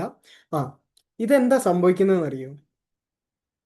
കുറച്ചുകൂടെ എൻലാർജ്ഡ് വ്യൂ ആണ് ഇത് ഓഫ് എഗ് അപ്പാരറ്റസ്. ഇത് എഗ് അപ്പാരറ്റസ് മാത്രമാണ് ഇവിടെ ഉള്ളത്. ഓക്കെ, അപ്പൊ നമ്മൾ നേരത്തെ കണ്ടപ്പോൾ എങ്ങനെയായിരുന്നു? എഗ് ബാക്കിൽ ഒളിച്ചിരിപ്പോണ്ട് ഫ്രണ്ടിൽ 2 സൈനർജിഡ്. അപ്പൊ നമ്മൾ അതിനെ ജസ്റ്റ് ഒന്ന് ചരിച്ചിട്ട് സൈഡിൽ കൂടെ നോക്കുക. അപ്പൊ ഇവിടെ 2 സൈനർജിഡാ. ഇവിടെ ഒരു സൈനർജിഡ് ഉണ്ട്, അപ്പുറത്ത് വേറൊരു സൈനർജിഡും ഉണ്ട്. നമുക്ക് കാണാൻ പറ്റില്ല. ഇവിടെ ഇവന് ഇരിക്കുന്നുണ്ട് കേട്ടോ. നമുക്കിത് സൈനർജിഡ് ആണെന്ന് എങ്ങനെ മനസ്സിലായി? ഇവിടെ ഫിലിഫോം അപ്പാരറ്റസ് ഉണ്ട്. ഞാൻ പറഞ്ഞായിരുന്നു, സൈനർജിഡുകൾ എന്ന് പറഞ്ഞാൽ എഗ്ഗിന്റെ തോഴിമാരാണ്. തോഴിമാരെ കടന്നിട്ടേ എഗ്ഗിലോട്ട് പോകാൻ പറ്റൂ. അപ്പോൾ റിസപ്ഷനിസ്റ്റിന്റെ ജോലി ഇവർ ചെയ്യുന്നത് എങ്ങനെയാണ്? ഫിലിഫോം അപ്പാരറ്റസ് വഴിയാണ്. പോളൻ ട്യൂബിനെ ഗൈഡ് ചെയ്യും, എഗ്ഗിലോട്ട് പോകാനുള്ള വഴി പറഞ്ഞു കൊടുക്കും. ഓക്കെ, ഇത് മൊത്തം ആ വലിയ സെൻട്രൽ സെല്ലാണ്. അതിന്റെ നടുക്ക് അനാഥ പ്രേതങ്ങൾ 2 പോളാർ ന്യൂക്ലിയ ഉണ്ട്. ഇത് എഗ് അപ്പാരറ്റസ് ആണ്. അതിൽ പുറകിൽ നിൽക്കുന്നതാണ് നമ്മുടെ എഗ്ഗ്. ഇത് എഗ്ഗിന്റെ ന്യൂക്ലിയസ് ആണിത്. പിന്നെ ഇതെന്താ? ഇതെന്ന് പറഞ്ഞാൽ നമ്മളുടെ സൈനർജിഡുകൾ 2 എണ്ണം ഉണ്ട്. ഒരെണ്ണത്തിനെ മാത്രമേ നമുക്ക് കാണാൻ പറ്റുന്നുള്ളൂ. പിന്നെ സൈനർജിഡിന് എന്തുണ്ട്? ഫിലിഫോം അപ്പാരറ്റസ് ഉണ്ട് എന്ന് പറഞ്ഞു. സെല്ലുലാർ തിക്കനിങ്സ്, ആ വാക്ക് എക്സാമിന് അതേപോലെ ഒരു ഷിഫ്റ്റിൽ ചോദിച്ചിട്ടുണ്ട്. Cellular thickenings at the micropylar end. സൈനർജിഡിന്റെ മൈക്രോപൈലാർ എൻഡിലുള്ള സെല്ലുലാർ തിക്കനിങ്സിന്റെ പേരെന്താണ്?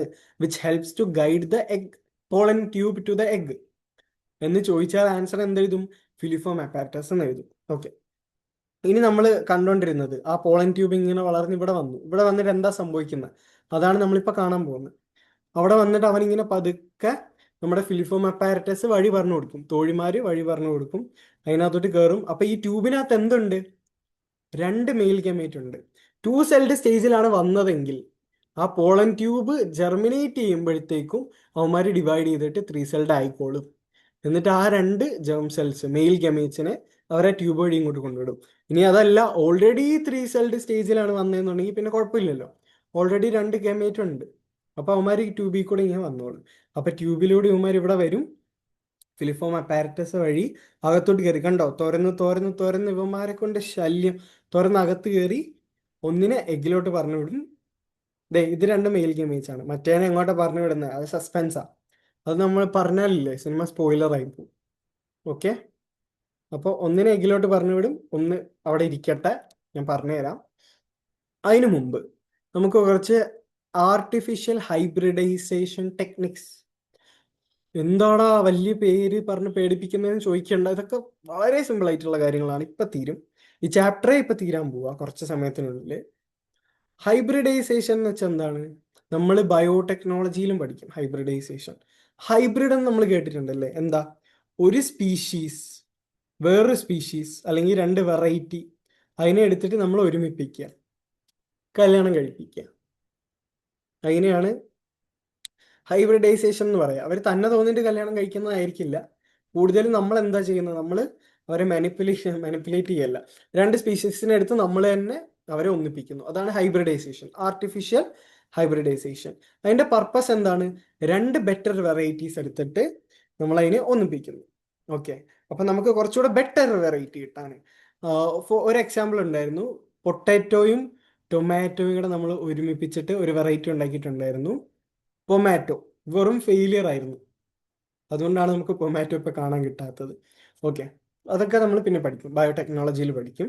അപ്പൊ അതാണ് പർപ്പസ് എന്ന് പറഞ്ഞാൽ എന്താണ്? ബെറ്റർ വെറൈറ്റി കിട്ടുക. ഓക്കെ, അതാണ് പർപ്പസ് എന്ന് പറയുന്നത്. ഇനി മെത്തേഡ്സ് എന്തൊക്കെയാണെന്ന് പഠിക്കാൻ പോവാണ്. മെത്തേഡ്സിനെ കുറിച്ച് പഠിക്കുമ്പോൾ എന്താടാ? ആ, മെത്തേഡ്സ് ഞാൻ എഴുതി വെച്ചിട്ടില്ല, പക്ഷെ അതെനിക്കറിയാം. മെത്തേഡ്സ് 3 എണ്ണമാണ് ഉള്ളത്. ഓക്കെ, മെത്തേഡ്സ് എന്ന് വെച്ചാൽ 3 ഡിഫറെന്റ് മെത്തേഡ് അല്ല. ഓക്കെ, 3 സ്റ്റെപ്സ് ആണ് ഇത് ആക്ച്വലി. ഇമാസ്കുലേഷൻ, ബാഗിങ്, പിന്നെ പോളിനേഷൻ. 3 സ്റ്റെപ്സ് ആണ് ഉള്ളത്. പിന്നെ പോളിനേഷൻ ചിലപ്പോൾ അതിന്റെ കൂടെ നമ്മൾ ഒന്നും കൂടെ റീബാഗിങ് ഒക്കെ ചെയ്യും. പറഞ്ഞുതരാം എന്താന്ന്. പിന്നെ വേണമെങ്കിൽ എക്സ്ട്രാ ഇൻ കേസ് നിങ്ങൾ ടാഗിങ് എന്ന് എവിടെയെങ്കിലും കാണുകയാണെങ്കിൽ അതവിടെ ഇരുന്നോട്ടെ, ഞാൻ പറഞ്ഞുതരാം. അപ്പൊ ആദ്യം ഇമാസ്കുലേഷൻ, മസ്കുലൈൻ എന്നൊക്കെ കേട്ടിട്ടുണ്ടോ? ആണുങ്ങളെ കുറിച്ചിട്ടാണല്ലേ മസ്കുലൈൻ എന്നൊക്കെ പറയാ കൂടുതലും. അപ്പൊ ഇമാസ്കുലേഷൻ എന്ന് പറഞ്ഞാല് കട്ട് ചെയ്ത് കളയാ. എന്തിനെ കട്ട് ചെയ്ത് കളയാ? നമ്മുടെ മെയിൽ പാർട്ടിനെ കട്ട് ചെയ്ത് കളയാ. നമ്മുടെ മെയിൽ പാർട്ട് ഏതാ? നമ്മുടെ അല്ല, ഇവരുടെ മെയിൽ പാർട്ട് ഏതാ? സ്റ്റേമൻ അല്ലെ? ആന്തറും ഫിലമെന്റും ഒക്കെ ഉള്ള സ്റ്റേമൻ. സ്റ്റേമനെ കട്ട് ചെയ്ത് കളയാ. അപ്പൊ ഓക്കെ, ഹൈബ്രിഡൈസേഷൻ ചെയ്യണം എനിക്ക് പുതിയ വെറൈറ്റി ഉണ്ടാക്കണം. അപ്പം എന്താ, നമുക്ക് രണ്ടുപേരെ തമ്മിൽ കല്യാണം കഴിപ്പിക്കണം. ഓക്കെ, ഇവളെയും ഇവനെയും കല്യാണം കഴിപ്പിക്കണം. പോട്ടെ, പൊട്ടാറ്റോനെയും ടൊമാറ്റോയും കല്യാണം കഴിപ്പിക്കണം. അപ്പൊ പൊട്ടാറ്റോയും ടൊമാറ്റോയും തന്നെ കല്യാണം കഴിപ്പിച്ച് അവരുടെ തന്നെ കുട്ടികൾ ഉണ്ടാക്കണമെങ്കിൽ പൊട്ടാറ്റോ വേറെ ആരുമായിട്ടും പ്രേമിക്കാൻ നമ്മൾ അതിനു മുമ്പ് സമ്മതിക്കരുത്, അല്ലേ? അങ്ങനെയല്ലേ ചെയ്യുക വീട്ടുകാരൊക്കെ? നമ്മളുടെ ആളെ കൊണ്ട് തന്നെ കല്യാണം കഴിപ്പിക്കണം. അപ്പൊ അതിനു മുമ്പ് ആരും പ്രേമിക്കരുത്. അതിന് വേണ്ടിയിട്ട് എന്ത് ചെയ്യും? അതിന് വേണ്ടിയിട്ട് എന്ത് ചെയ്യും? ഉം.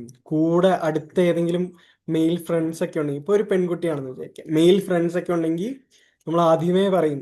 ഇത് പണ്ടത്തെ കാര്യമാണ്, ഇപ്പൊ അങ്ങനെയൊന്നുമല്ല. ഇപ്പൊ എല്ലാവരും നല്ല ആൾക്കാർ. പണ്ട് എങ്ങനെയായിരുന്നു? നിനക്ക് ആൺപിള്ളേരുമായിട്ട് കൂട്ടുകെട്ടുണ്ടോ? അത് വേണ്ട, അത് വിട്ടേക്ക്. എന്നിട്ട് അവനെ മാക്സിമം അവിടുന്ന് ഒഴിവാക്കും, അല്ലേ? അതുപോലെയാണ് ഇവിടെ. ഒരു ഫ്ലവർ, കൂടുതൽ ഫ്ലവേഴ്സ് എന്താണ്? ഹെർമഫ്രോഡൈറ്റ് ആണ്. മെയിലും ഫീമെയിലും കാണും. അപ്പൊ ആ ഫീമെയിൽ സ്റ്റിഗ്മ റെസെപ്റ്റീവ് ആവുന്നതിന് മുമ്പേ, അതായത് ആ പെൺകുട്ടി കല്യാണപ്രായം ആവുന്നതിന് മുമ്പേ തന്നെ നമ്മൾ എന്ത് ചെയ്യും? അതിന്റെ അടുത്തുള്ള ആൺ കൂട്ടുകെട്ടുകൾ, ആണുങ്ങളെല്ലാം അവനുമായിട്ടൊന്നും അത്ര കൂട്ടുകൂടണ്ട, ശരിയല്ല, അങ്ങനെ പറഞ്ഞിട്ട് അവനെ അങ്ങ് ഒഴിവാക്കും. ഓക്കെ, ഫ്രണ്ട്സിനെ അല്ലെങ്കിൽ അങ്ങനെ. അപ്പൊ അതുപോലെയാണ് ഇവിടെയും. ഒരു ഫ്ലവറിൽ മെയിലും ഫീമെയിലും ഉണ്ടെങ്കിൽ സ്റ്റിഗ്മ റെസെപ്റ്റീവ് ആവുന്നതിന് മുമ്പ് നമ്മൾ എന്ത് ചെയ്യും? ആ സ്റ്റേമൻ കട്ട് ചെയ്ത് കളയും. ഓക്കെ, സ്റ്റേമൻ ഇമാസ്കുലേഷൻ, അവന്റെ മെയിൽ പാർട്ട് കട്ട് ചെയ്ത് കളയും. അപ്പൊ ആ ഫ്ലവർ ഇപ്പൊ എന്താണ്? ഫീമെയിൽ ആണ്, അല്ലെ? തൊട്ടടുത്തുള്ള ആളെ തന്നെ ഒഴിവാക്കി കളഞ്ഞു. ഇനി നമ്മൾ എന്ത് ചെയ്യും? ഓക്കെ, പക്ഷെ ഇപ്പോഴും നമ്മൾ സേഫ് ആയിട്ടില്ല. എന്താന്ന് വെച്ചാൽ നമ്മള് അടുത്തുള്ള ഫ്രണ്ട്സിനെയൊക്കെ കളഞ്ഞു, പക്ഷെ ഇങ്ങനെ ആ കുട്ടിയെ, പണ്ടത്തെ ആൾക്കാരുടെ ചിന്താഗതിയാണ്, ഞാൻ ഒന്നും പറയല്ല. അപ്പം ആ കുട്ടി എന്താണ്, ഇനി ഒരു അനലോജിയാണ്, അത്രയായിട്ട് മാത്രം കണ്ടാൽ മതി ഇതിനെ. അപ്പം എന്താണ്, പിന്നെ നമ്മൾ കുറെ ആൾക്കാർ ഇങ്ങനെ ചിന്തിക്കുന്ന ആൾക്കാരുണ്ടായിരുന്നു. അതായത് ആ കുട്ടിയെ എന്താണ് നമ്മൾ കുറെ ഇങ്ങ ആ, അതായത് നമ്മൾ പ്രൊട്ടക്ട് ചെയ്യാന്നുള്ള പേര്. ഓക്കെ, ബാഗിങ് എന്ന് വെച്ചാൽ എന്താണ്? വേറെ ഇപ്പൊ നമ്മൾ ആ ഫ്ലവറിനെ മെയിലിനെ കട്ട് ചെയ്ത് കളഞ്ഞു, പക്ഷെ എങ്കിലും അവിടെ ചാൻസസ് ഉണ്ടല്ലേ, പുറത്ത് കുറെ എന്ത് കറങ്ങി നടക്കുന്നുണ്ട്? കുറെ പോളൻ ഗ്രെയിൻസ് കളഞ്ഞ് നടക്കുന്നുണ്ട്. ആ പോളൻ ഗ്രെയിൻസ് വന്ന് സ്റ്റിഗ്മയിൽ വീണാൽ അപ്പോഴും നമുക്ക് പണിയാം. നമുക്ക് ഡിസൈഡ് ആയിട്ടുള്ള കുട്ടിയെ കിട്ടില്ല. അപ്പൊ നമ്മൾ എന്ത് ചെയ്യും? ആ ബാക്കിയുള്ള പുറത്ത് കറങ്ങി നടക്കുന്ന പോളൻ ഗ്രെയിൻ എത്താതിരിക്കാൻ വേണ്ടി നമ്മൾ ബാഗ് ചെയ്യും. വളരെ മോശം പരിപാടി.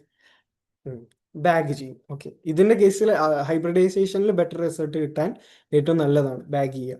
അപ്പൊ ആദ്യം എന്ത് ചെയ്യും? ആ ഫ്ലവറിൽ ഒരു മെയിൽ പാർട്ട് ഉണ്ടെങ്കിൽ ആ മെയിൽ പാർട്ടിനെ കട്ട് ചെയ്ത് കളയും. പിന്നെ സ്റ്റിഗ്മ റിസെപ്റ്റീവ് ആവുമ്പോഴത്തേക്കും പുറത്തുള്ള പോളൻ ഗ്രെയിൻ ഒന്നും വന്ന് വീഴരുത്. അതുകൊണ്ട് നമ്മൾ എന്ത് ചെയ്യും? അതിനെ ബാഗ് ചെയ്യും. ഒരു ബാഗ് വെച്ചിട്ട്, ശരിക്കുള്ള ബാഗ് വെച്ചിട്ടല്ല, നമ്മൾ ബട്ടർ പേപ്പർ പോലത്തെ എന്തെങ്കിലുമൊക്കെ വെച്ചിട്ട് അതിനെ കവർ ചെയ്യും. ആക്ച്വലി ബട്ടർ പേപ്പർ വെച്ചിട്ട്. അതിനുശേഷം സിഗ്മ റിസെപ്റ്റീവ് ആയി കഴിയുമ്പോൾ നമുക്ക് ഏത് ഫ്ലവറിനെയാണോ വേണ്ടത്, ഇപ്പൊ പൊട്ടാറ്റോ ടൊമാറ്റോ ആണെന്ന് പറയാം, ഒരു പെൺ പൊട്ടാറ്റോ, ഒരു ആൺ ടൊമാറ്റോ. അപ്പൊ പെൺ പൊട്ടാറ്റോയെ എന്ത് ചെയ്യും? ആദ്യം നമ്മൾ ഇമാസ്കുലേറ്റ് ചെയ്യും. മെയിൽ പാർട്സ് ഉണ്ടെങ്കിൽ കട്ട് ചെയ്ത് കളയും, എന്നിട്ട് ബാഗ് ചെയ്ത് വെച്ചേക്കും. സ്റ്റിഗ്മ റെസെപ്റ്റീവ് ആവുമ്പോൾ നമ്മൾ ഒരു ടൊമാറ്റോ, നമുക്ക് ഏത് ടൊമാറ്റോയെ കൊണ്ടാണോ അതിനെ റീപ്രൊഡ്യൂസ് ചെയ്യിപ്പിക്കേണ്ടത്, ഏത് ഇതിനെ കൊണ്ടാണോ കല്യാണം കഴിപ്പിക്കേണ്ടത്, നമ്മൾ ആ ടൊമാറ്റോയുടെ പോളൻ ഗ്രെയിനെ കൊണ്ടുവന്നിട്ട് ഡസ്റ്റ് ചെയ്യും. അതാണ് പോളിനേഷൻ. ആർട്ടിഫിഷ്യലായിട്ട് നമ്മൾ പോളിനേഷൻ നടത്തും. ഏത് ടൊമാറ്റോ ആണ് വേണ്ടത്, അതേ ടൊമാറ്റോനെ കൊണ്ടുപോയി എന്ത് ചെയ്യും? ഡസ്റ്റ് ചെയ്യും. അപ്പൊ നമുക്ക് ഉറപ്പാണ് ആ പോളൻ ഗ്രെയിൻ മാത്രമേ അവിടെ വീണിട്ടുള്ളൂ കോമ്പാറ്റബിൾ ആയിട്ടുള്ള. എന്നിട്ട് നമ്മൾ എന്ത് ചെയ്യുന്നറിയോ? വീണ്ടും റീബാഗ് ചെയ്യും. അത് ഒറ്റ സ്റ്റെപ്പാണ്, കാരണം ഇനി വേറെ പോളം വന്ന് വീഴാതിരിക്കാൻ വേണ്ടി. എന്നിട്ട് അതങ്ങനെ വളർന്നോളൂ. അതാണ് ഇപ്പോൾ എന്തിനാണ് ഹൈബ്രിഡൈസേഷൻ ചെയ്യുന്നതെന്ന് വെച്ചാൽ ഇപ്പോൾ രണ്ട് റൈസ് പ്ലാന്റ് ഉണ്ടെന്ന് വിചാരിച്ചു. ഒരെണ്ണം 6 മാസത്തിൽ നമുക്ക് ഒരു മാസത്തിൽ അരി കിട്ടുന്ന ഒരു റൈസ് പ്ലാൻ ഉണ്ട് എന്ന് വിചാരിച്ചു. പിന്നെ വേറൊരു റൈസ് പ്ലാൻ ഉണ്ട്, അത് കുറേ നാളെടുക്കും. പക്ഷെ എന്താണ്, അതിന് പെസ്റ്റുകളെ റെസിസ്റ്റ് ചെയ്യും, പെട്ടെന്ന് അസുഖമൊന്നും വരില്ല. അപ്പം നമ്മൾ എന്ത് ചെയ്യും, ഇതിനെ രണ്ടിനെയും കൂടെ ഹൈബ്രിഡൈസേഷൻ ചെയ്യും. അപ്പം നമുക്ക് പുതിയ വെറൈറ്റി എന്ത് കിട്ടും, പെട്ടെന്ന് ഉണ്ടാവുകയും ചെയ്യും, ഒരു മാസത്തിൽ ഉണ്ടാവുകയും ചെയ്യും അരി, പക്ഷെ അസുഖവും വരത്തില്ല. അങ്ങനത്തെ ഒരു ബെറ്റർ വെറൈറ്റി നമുക്ക് കിട്ടും. ഇതിനു വേണ്ടിയിട്ടാണ് നമ്മൾ ഹൈബ്രിഡൈസേഷൻ ചെയ്യുക. മനസ്സിലായി എന്ന് വിചാരിക്കുന്നു. ഇതാണ് ആർട്ടിഫിഷ്യൽ ഹൈബ്രിഡൈസേഷൻ ടെക്നിക്സ്. ഇനി അടുത്തതാണ്. അപ്പൊ നമ്മുടെ അതെല്ലാം കഴിഞ്ഞു, പോളിനേഷന്റെ എല്ലാം കഴിഞ്ഞു. നമ്മളുടെ ലെവൽ 1 നമ്മൾ കംപ്ലീറ്റ് ചെയ്തിരിക്കുകയാണ്. ഇനി നമ്മൾ ലെവൽ 2ലേക്ക് കടന്നു. ലെവൽ 2 എന്താണ്? ഇത് കണ്ടിട്ട് ഞാൻ ഏതോ ഒരു വീഡിയോ തീരാൻ നേരം അടുത്ത വീഡിയോയ്ക്ക് വേണ്ടി ഒരു ഹിന്റ് തരാമെന്ന് വിചാരിച്ചിട്ടാണ് ഞാൻ അത് വെച്ചത്. ഇതെന്താ? ഇതൊരു ക്ലൂ ആണേ. മനസ്സിലായോ? 2 പ്രാവശ്യം ഫെർട്ടിലൈസേഷൻ നടക്കും, ഡബിൾ ഫെർട്ടിലൈസേഷൻ. ഓക്കെ, അപ്പോൾ ഇതെന്താന്ന് മനസ്സിലായി കാണുമല്ലോ. ഇഷ്ടപ്പെട്ടിട്ടുണ്ടെങ്കിൽ, ഞാൻ പറയുന്നൊക്കെ മനസ്സിലാവുന്നുണ്ടെങ്കിൽ ഒന്ന് ലൈക്ക് ചെയ്ത് വിട്ടേക്കാം. അടുത്ത ഡബിൾ ഫെർട്ടിലൈസേഷൻ ആണ് നമ്മൾ പഠിക്കാൻ പോകുന്നത്. അപ്പോൾ ഡബിൾ ഫെർട്ടിലൈസേഷൻ എന്ന് പറഞ്ഞാൽ എന്താണ്? ഒന്നുമില്ല. ഒന്നാമത്തെ കാര്യം പറയുകയാണെങ്കിൽ ഡബിൾ ഫെർട്ടിലൈസേഷനിൽ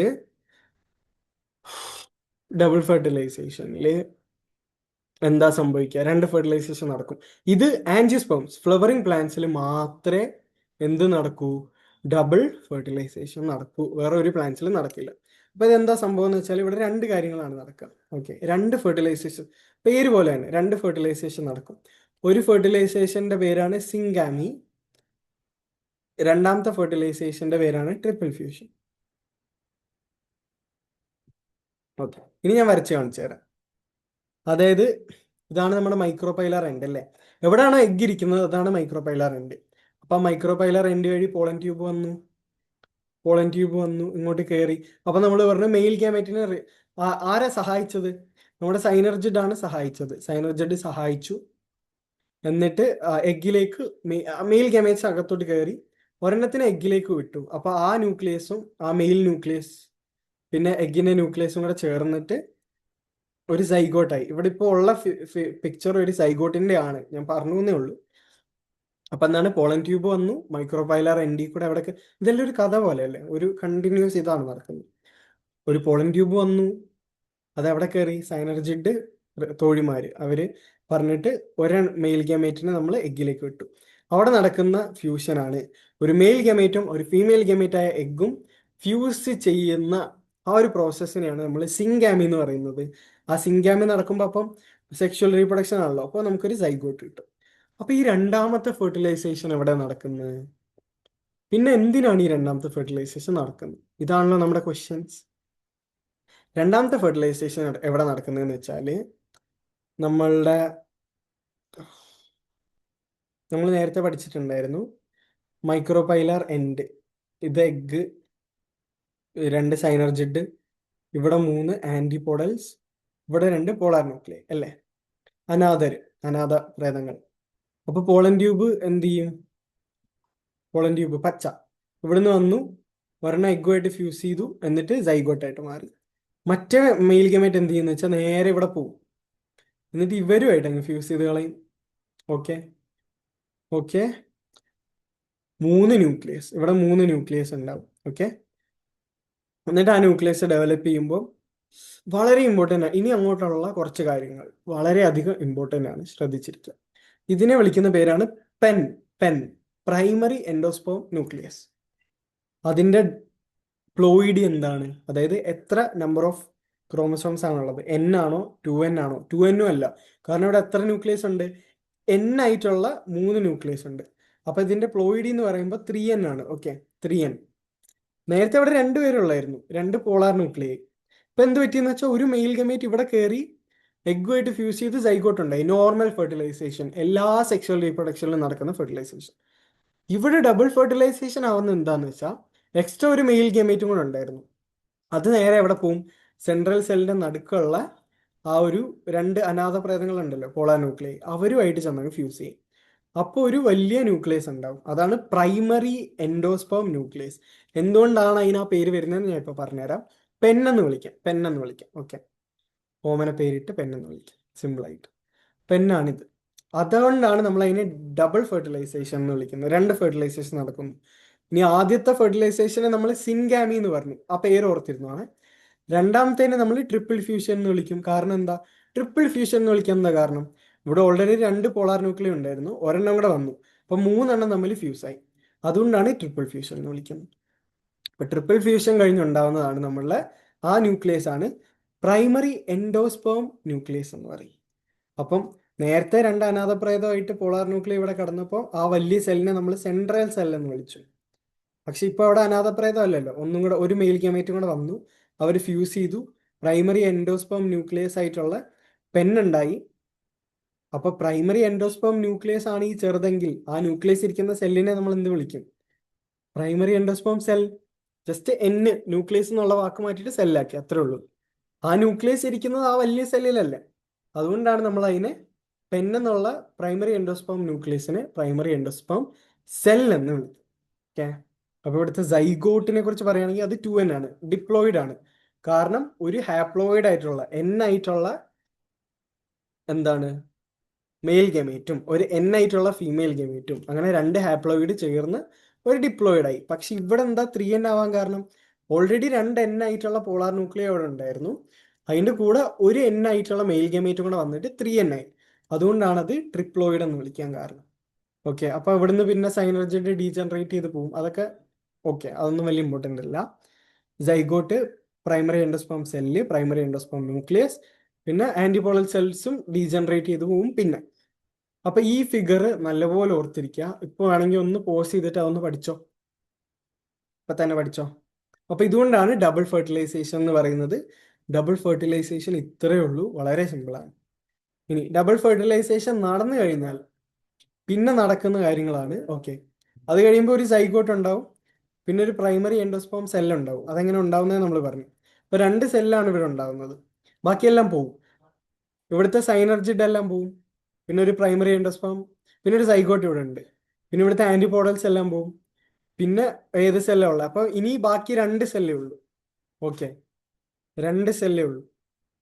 ആ 2 സെല്ലാണ് സൈഗോട്ടും പ്രൈമറി എൻഡോസ്പേം സെല്ലും. ബാക്കിയെല്ലാം ഡീജനറേറ്റ് ആയി പോകും. അപ്പൊ ഇതിലെ പ്രൈമറി എൻഡോസ്പേം സെല്ല് ട്രിപ്ലോയിഡ് ആണ്, സൈഗോട്ട് ഡിപ്ലോയിഡ് ആണ്. അത് രണ്ടും ഓർത്തിരിക്കുക. ഇനി ഇവരൊക്കെ എന്തായിട്ട് മാറും പോസ്റ്റ് ഫെർട്ടിലൈസേഷൻ? ഫെർട്ടിലൈസേഷൻ നടന്നതിന് ശേഷം ഇവരൊക്കെ എന്തായിട്ട് മാറും എന്ന് ചോദിച്ചാല് സൈഗോട്ടാണ് എംബ്രിയോ ആയിട്ട് മാറുക. അല്ലേ, നമ്മുടെ കേസിലായാലും സ്പേമും എഗ്ഗും ഫ്യൂസ് ചെയ്തിട്ട് ഒരു കുഞ്ഞുണ്ടായി സൈഗോട്ട്, അതല്ലേ പിന്നെ ഡിവൈഡ് ചെയ്ത് എംബ്രിയോ ആവുന്നത്, അതല്ലേ പിന്നെ കുഞ്ഞായിട്ട് മാറുന്നത്. അതാണ് ഇവിടെ നടക്കുക, സൈഗോട്ട് എംബ്രിയോ ആയിട്ട് മാറും. അപ്പം എന്തിനാണ് ഈ ഡബിൾ ഫെർട്ടിലൈസേഷൻ നടക്കുന്നത്? എന്തിനാണ് രണ്ടാമത്തെ മെയിൽ പോയി പെന്നാവുന്നത്? എന്തിനാണ് ആ പോളാർ ന്യൂക്ലിയ ആയിട്ട് ഫ്യൂസ് ചെയ്തത് പെന്നാവുന്നത്? കാരണം ഈ സൈഗോട്ടിന് വളരാൻ എന്ത് വേണം? ന്യൂട്രിയൻസ് വേണം. ഇപ്പൊ ന്യൂട്രിയൻസ് കൊടുക്കാൻ വേണ്ടിയിട്ടാണ് നമ്മുടെ പ്രൈമറി എൻഡോസ്പേം സെല്ല് പിന്നീട് എന്തായിട്ട് മാറും? എൻഡോസ്പേം എന്ന് പറയുന്ന ഒരു സാധനമായിട്ട് മാറും. എൻഡോസ്പേം ഓർത്തിരിക്കുക, എൻഡോസ്പേം. അത് പിന്നെ എൻഡോസ്പേം ആവുന്നതുകൊണ്ടാണ് നമ്മൾ ഇതിനെ എന്തെന്ന് വിളിക്കുന്നത്? പ്രൈമറി എൻഡോസ്പേം സെൽ എന്ന് വിളിക്കുന്നത്. അപ്പൊ എൻഡോസ്പേം ആവുന്നതിന് മുമ്പേ പ്രൈമറി ആയിട്ട് അതിനും മുന്നേ ഒരു സെല്ലുണ്ടായിരുന്നു, പ്രൈമറി എൻഡോസ്പേം സെൽ. അതാണ് പിന്നെ എൻഡോസ്പേം ആയിട്ട് മാറുന്നത്. അതുകൊണ്ടാണ് നമ്മൾ അതിനെ PEC പ്രൈമറി എൻഡോസ്പേം സെൽ എന്ന് വിളിക്കുന്നത്. അതിനകത്തുള്ള ന്യൂക്ലിയസ് എൻഡോസ്പേം ആവാൻ പോകുന്ന സെല്ലിന്റെ ന്യൂക്ലിയസ് ആണ്, പിന്നെ എൻഡോസ്പേം ആവും. അപ്പൊ എൻഡോസ്പേം ആവുന്നതിന് മുമ്പ് അത് പ്രൈമറി എൻഡോസ്പേം ന്യൂക്ലിയസ്. അതുകൊണ്ടാണ് അതിനെ പെണ്ണെന്ന് വിളിക്കുന്നത്. മനസ്സിലായോ? പ്രൈമറി എൻഡോസ്പേം ആവാൻ പോകുന്നത് കൊണ്ട് എൻഡോസ്പേം സെൽ, പ്രൈമറി എൻഡോസ്പേം ആവാൻ പോകുന്നത് കൊണ്ട് endosperm nucleus, pen PEC primary endosperm cell. ഇത്രയും ക്ലിയർ ആയി എന്ന് വിചാരിക്കുന്നു. ക്ലിയർ ആയില്ലെങ്കിൽ ഒന്ന് പറയാം. എന്തെങ്കിലുമൊക്കെ പ്രശ്നങ്ങളുണ്ടെങ്കിൽ കമന്റ് ചെയ്യാൻ, ഞാൻ അടുത്ത വീഡിയോസ് മുതൽ അത് ശരിയാക്കുന്നതാണ്. എൻഡോസ്പേമിന്റെ ജോലി എന്താണെന്ന് നോക്കാം. ഇനി പ്രൈമറി എൻഡോസ്പേം സെൽ എൻഡോസ്പേം ആയിട്ട് മാറും, ബാക്കിയെല്ലാം പോവും. ഇവിടെ സൈഗോട്ടും എൻഡോസ്പേമും മാത്രമായിരിക്കും ഉണ്ടായിരിക്കുക. ഇനി ആ എൻഡോസ്പേമിന്റെ ജോലി എന്താണെന്ന് നോക്കുകയാണെങ്കിൽ, endosperm it is actually for nourishment. നമ്മൾ എപ്പോഴും പറയല്ലേ, മെയിനായിട്ട് ഒരു ഉണ്ട നടുക്കുണ്ടോ? അതിന് ചുറ്റും എന്ത് കാണും? ഫുഡ് കൊടുക്കാൻ ഒരു അടുക്കള കാണും, ഒരു കിച്ചൺ കാണും. ആ കിച്ചണാണ് എൻഡോസ്പേം എന്ന് പറയുന്നത്. ഇത് ഞാൻ തേങ്ങയുടെ പടം എന്തിനാണ് ഫ്രണ്ടിൽ വെച്ചതെന്ന് നിങ്ങൾക്ക് ഇപ്പോൾ മനസ്സിലാവും. ഞാൻ ഒരു കാര്യം പറഞ്ഞുതരാം. അപ്പൊ എൻഡോസ്പേം ആയിട്ട് മാറും ഫുഡ് കൊടുക്കാൻ വേണ്ടി. ഇതിന്റെ ഫുഡിന്റെ സ്റ്റോറേജ് ആണ് എന്ത്? ആ എൻഡോസ്പേം എന്ന് പറയുന്നത്. ഓക്കെ, അപ്പൊ ഡബിൾ ഫെർട്ടിലൈസേഷൻ മനസ്സിലായോ എൻ്റെ മക്കൾക്ക്? ഞാനൊന്ന് വരച്ച് കാണിക്കട്ടെ, ഒന്ന് സമ്മറി ഒന്ന് പറഞ്ഞു തരട്ടെ, അത് കഴിഞ്ഞിട്ട് നമുക്ക് ബാക്കി പറയാം. അപ്പൊ ഇത്രേ ഉള്ളൂ ഡബിൾ ഫെർട്ടിലൈസേഷൻ. അതായത് ബാക്കിയെല്ലാം നമുക്ക് അറിയാം. ഞാൻ ഇപ്പൊ രണ്ട് കാര്യമേ പറയുന്നുള്ളൂ. ഒരു മെയിൽ ഗമേറ്റ് വേറെ മെയിൽ ഗമേറ്റ് ഒന്ന് പോയി എഗ്ഗുമായിട്ട് ഫ്യൂസ് ചെയ്യും, അപ്പോൾ സൈഗോട്ട് ഉണ്ടാവും. ഇതാണ് സിൻഗാമി. ഒന്ന് പോയി പോളാർ ന്യൂക്ലിയ ആയിട്ട് ഫ്യൂസ് ചെയ്യും, അപ്പൊ മൂന്ന് ന്യൂക്ലിയസ് ആവും. ഒരു മെയിൽ ഗമേറ്റും രണ്ട് പോളാർ ന്യൂക്ലിയസും, അപ്പൊ മൊത്തം മൂന്നെണ്ണമുള്ളൊരു പ്രൈമറി എൻഡോസ്പേം ന്യൂക്ലിയസ് ആവും. ഇത് 2N ആണ്, ഡിപ്ലോയിഡ് ആണ്. ഇത് 3 ന്യൂക്ലിയസ് ഉള്ളതുകൊണ്ട് 3N ആണ്. ഇനി പെൻ എന്ന് വിളിക്കാൻ കാരണം എന്താ? അത് പേര് കേൾക്കുമ്പോൾ തന്നെ മനസ്സിലാവും, അത് പ്രൈമറി എൻഡോസ്പേം ന്യൂക്ലിയസ് ആയതുകൊണ്ട് അത് പിന്നെ വളർന്ന് എന്തായിട്ട് മാറും? പ്രൈമറി എൻഡോസ്പേം ന്യൂക്ലിയസ് അല്ല, സോറി, പ്രൈമറി എൻഡോസ്പേം സെല്ല് വളർന്നിട്ട് എന്തായിട്ട് മാറും? എൻഡോസ്പേം ആയിട്ട് മാറും. ഓക്കെ, എൻഡോസ്പേം ആയിട്ട് മാറും. ഇനി സൈഗോട്ട് വളർന്ന് എന്തായിട്ട് മാറുന്ന ഞാൻ പറഞ്ഞ എംബ്രിയോ ആയിട്ട് മാറും. പിന്നെ എംബ്രിയോ എന്താവും അതൊക്കെ ഞാൻ പിന്നെ പറഞ്ഞുതരാം. ഇപ്പൊ ഇത് കേൾക്കും. ഇപ്പൊ നമുക്ക് പഠിക്കാനുള്ളത് എൻഡോസ്പേം എങ്ങനെ ഡെവലപ്പ് ആവുന്നു. അതായത് പ്രൈമറി എൻഡോസ്പേം ന്യൂക്ലിയസ് ആയിരുന്നല്ലോ, അല്ലെങ്കിൽ പ്രൈമറി എൻഡോസ്പേം സെല്ലായിരുന്നല്ലോ, അതെങ്ങനെ എൻഡോസ്പേം ആവുന്നു അതാണ് നമുക്ക് പഠിക്കാനുള്ളത്. അല്ലെങ്കിൽ എന്തിന് എൻഡോസ്പേം ആവുന്നു അത് നമുക്കറിയാം. എൻഡോസ്പേം ആണ് ന്യൂട്രിയൻസ് കൊടുക്കുന്നത്. ഇനി ന്യൂട്രിയൻസിന്റെ കാര്യം പറഞ്ഞപ്പോഴാണ് ഈ നമ്മളുടെ സിൻഗാമിയും അതുപോലെ ട്രിപ്പിൾ ഫ്യൂഷനും ഒരുമിച്ചാണ് നടക്കുക, സൈമിൾട്ടേനിയസ് ആയിട്ടാണ് നടക്കുക, രണ്ടും ഒരുമിച്ച് നടന്നു പോകും. പക്ഷെ എൻഡോസ്പേം ഡെവലപ്മെന്റ് ഞാൻ പറഞ്ഞു, ഇതെല്ലാം ഞാൻ ഒന്ന് ക്ലിയർ ചെയ്യണേ. ഞാൻ നേരത്തെ പറഞ്ഞു സൈഗോട്ട് എന്തായിട്ട് മാറും? എംബ്രിയോ ആയിട്ട് മാറും. പിന്നെ PEC പ്രൈമറി എൻഡോസ്പേം സെൽ എന്തായിട്ട് മാറും? എൻഡോസ്പേം ആയിട്ട് മാറും. അപ്പം ഇതിൽ ആരായിരിക്കണം ഫസ്റ്റ് നടക്കേണ്ടത്? ഒന്ന് ആലോചിച്ച് നോക്കിയോ, ഒന്ന് പോസ് ചെയ്തിട്ട് ഒന്ന് ആലോചിച്ച് നോക്കിയോ, ഇതിൽ ആരായിരിക്കും ഫസ്റ്റ് നടക്കേണ്ടത്? സൈഗോട്ട് എംബ്രിയോ ആവുന്നതാണോ, പ്രൈമറി എൻഡോസ്പേം ആവുന്നതാണോ? ഒബ്വിയസ്ലി രണ്ടാമത്താണ് ഫസ്റ്റ് നടക്കേണ്ടത്. കാരണം എന്താ കുഞ്ഞുങ്ങളെ? എൻഡോസ്പേം എന്ന് വെച്ചാൽ എന്താണ്? എൻഡോസ്പേം ആണ് നറിഷ്മെന്റ് കൊടുക്കുന്നത്, ന്യൂട്രിയൻസിനെല്ലാം കൊടുക്കുന്നത്. അപ്പൊ ഈ സൈഗോട്ട് വളർന്ന് എംബ്രിയോ ആവണം, പിന്നെ എംബ്രിയോ വളരണം. അപ്പൊ ഇതിനെല്ലാം വളരണമെങ്കിൽ ആദ്യം എന്ത് വേണം? ന്യൂട്രിയൻസ് വേണം. അപ്പൊ ആദ്യം ആര് തുടങ്ങും? ഈ ഡെവലപ്മെന്റ് ആണ് തുടങ്ങുക, എൻഡോസ്പേം ഡെവലപ്മെന്റ് ആണ് തുടങ്ങുക. അത് കഴിഞ്ഞിട്ട് കുറച്ച് കഴിയുമ്പോൾ ഇതും കൂടെ തുടങ്ങും, പിന്നെ ഇവർ രണ്ടുപേരും ഒരുമിച്ച് ഡെവലപ്പ് ആയിക്കോളും. അപ്പൊ എപ്പോഴും എൻഡോസ്പേം ഡെവലപ്മെന്റ് പ്രസീഡ്സ് എന്ന് വെച്ചാൽ എന്താ? ഈ വാക്ക് വല്ല എക്സാമിന് വന്നാൽ പേടിക്കരുത്, ടെക്സ്റ്റിലുള്ള വാക്കാണ്.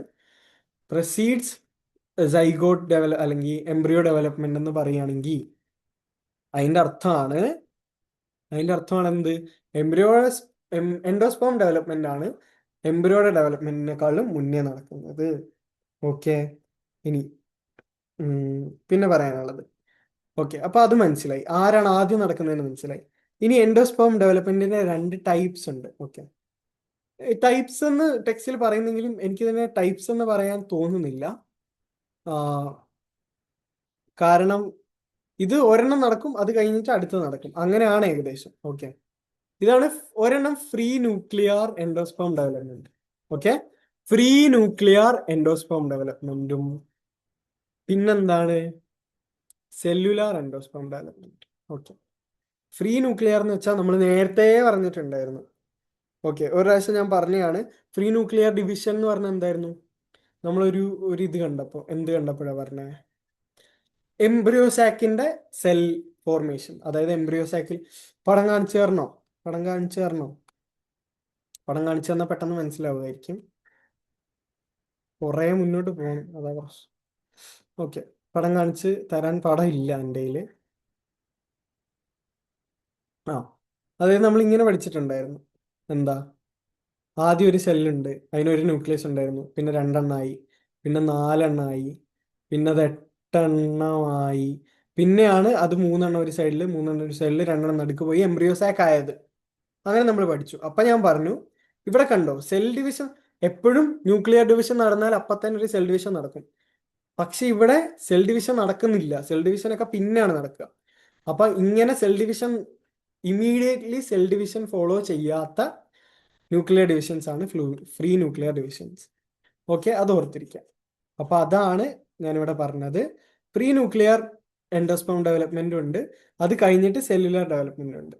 ഏറ്റവും നല്ലൊരു എക്സാമ്പിൾ ആണ് നമ്മുടെ കോക്കനട്ട്, നമ്മുടെ തേങ്ങ. തേങ്ങ മെച്യൂർ തേങ്ങ നിങ്ങൾക്കറിയാം, മെച്യൂർ അല്ലാത്ത കുഞ്ഞു തേങ്ങ നിങ്ങൾക്കറിയാം. കുഞ്ഞു തേങ്ങ നമ്മൾ വിളിക്കുന്ന പേരെന്താണ്? കരിക്കെന്ന് പറയും അല്ലേ? കരിക്ക്, യൂട്യൂബിലെ കരിക്കല്ല, നമ്മൾ കുടിക്കുന്ന പച്ചക്കരിക്ക്. പിന്നെ തേങ്ങ എന്ന് പറയുമ്പോൾ നമ്മുടെ ബ്രൗൺ കളറിലെ മെച്യൂർ ആയിട്ടുള്ള തേങ്ങ. അപ്പൊ തേങ്ങ എടുത്താൽ തേങ്ങാവെള്ളം ഉണ്ടായിരിക്കും അല്ലേ? തേങ്ങാവെള്ളം ഉണ്ടായിരിക്കും. പക്ഷെ തേങ്ങയും കരിക്കും തമ്മിൽ എന്താ വ്യത്യാസം? തേങ്ങയെ നമ്മൾ കോക്കനട്ട് എന്ന് വിളിക്കും, കരിക്കിനെ നമ്മൾ ടെൻഡർ കോക്കനട്ട് എന്ന് വിളിക്കും അല്ലേ? എന്താണ് ഇവർ തമ്മിലുള്ള വ്യത്യാസം? ടെൻഡർ കോക്കനട്ട് ഭയങ്കര ടെൻഡർ ആയിരിക്കും. അതിനകത്ത് ആ കുടിക്കുന്ന വെള്ളം മാത്രമല്ല, കഴിക്കുന്ന സാധനം കണ്ടിട്ടുണ്ടോ? ഭയങ്കര സോഫ്റ്റ് ആയിരിക്കും. അപ്പൊ അതിലെ വെള്ളം, തേങ്ങാ വെള്ളമാണ് നമ്മുടെ ഫ്രീ ന്യൂക്ലിയർ ആയിട്ടുള്ള എൻഡോസ്പേം.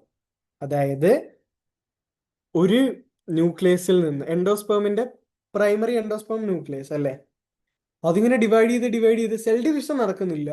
ഡിവൈഡ് ചെയ്ത് കുറെ അധികം പെന്ന് മാത്രം, അതാണ് നമ്മുടെ തേങ്ങാവെള്ളം, ന്യൂക്ലിയസ് മാത്രം. ഓക്കെ, സെൽ ഡിവിഷൻ നടക്കുന്നില്ല. അപ്പൊ അങ്ങനെ കുറേ നേരം ഈ പെന്ന് ഫ്രീ ന്യൂക്ലിയർ ആയിട്ട് ഡിവൈഡ് ചെയ്ത് കുറെ തേങ്ങാവെള്ളം ഉണ്ടായി കഴിയുമ്പോഴാണ് പിന്നെ സെൽ ഡിവിഷൻ അല്ലെങ്കിൽ സെല്ലുലാർ എൻഡോസ്പേം ഡെവലപ്മെന്റ് നടക്കുന്നത്. അപ്പൊ എന്ത് സംഭവിക്കും? അപ്പൊ ഈ പെന്നെന്നുള്ളത്, അപ്പൊ ഈ അവിടെ എന്താണ്, സെല്ലും കൂടെ ഡിവൈഡ് ചെയ്യും. അപ്പം പ്രൈമറി എൻഡോസ്പേം സെല്ലുകൾ കുറെ ഉണ്ടാവും. ഈ ന്യൂക്ലിയർ ഡിവിഷൻ മാത്രമാണ് നടക്കുന്നതെങ്കിൽ കുറെ പെന്ന് മാത്രമേ ഉണ്ടാവും. പക്ഷെ സെല്ലുലാർ ആയിട്ടാണ് എൻഡോസ്പേം ഡെവലപ്മെന്റ് നടക്കുന്നതെങ്കിൽ കുറെ പ്രൈമറി എൻഡോസ്പേം സെല്ലുകളും ഉണ്ടാവും. അപ്പൊ ആ സെല്ലുകൾ ഉണ്ടാവുന്നതാണ് നമ്മൾ തേങ്ങ കഴിക്കുമ്പോൾ തേങ്ങയുടെ തേങ്ങാപ്പൂൾ എന്ന് പറയില്ലേ, ആ തേങ്ങയുടെ വൈറ്റ് കഴിക്കുന്ന കേർണൽ, അങ്ങനെ എന്താ പറയില്ലേ, കേർണൽ. അതാണ് നമ്മുടെ സെല്ലുലാർ എൻഡോസ്പേം. മറ്റേതാണ് നമ്മുടെ പെന്ന്, തേങ്ങാവെള്ളമാണ് നമ്മുടെ പെൻ. Primary endosperm ന്യൂക്ലിയസുകളാണത്. അതെങ്ങനെ ഉണ്ടാവുന്നത്? ഫ്രീ ന്യൂക്ലിയർ ഡിവിഷൻ നടന്നിട്ട് അതിനുശേഷം സെല്ലുലാർ ഡിവിഷൻ കൂടെ എൻഡോസ്പേം നടക്കുമ്പോഴാണ്, എൻഡോസ്പേം ഡെവലപ്മെന്റ് നടക്കുമ്പോഴാണ് നമുക്ക് തേങ്ങയുടെ ആ വൈറ്റ് ഭാഗം, കട്ടിയുള്ള ഭാഗം കിട്ടുക. അത് മനസ്സിലായോ? അത് മനസ്സിലായി എന്ന് വിചാരിക്കുന്നു.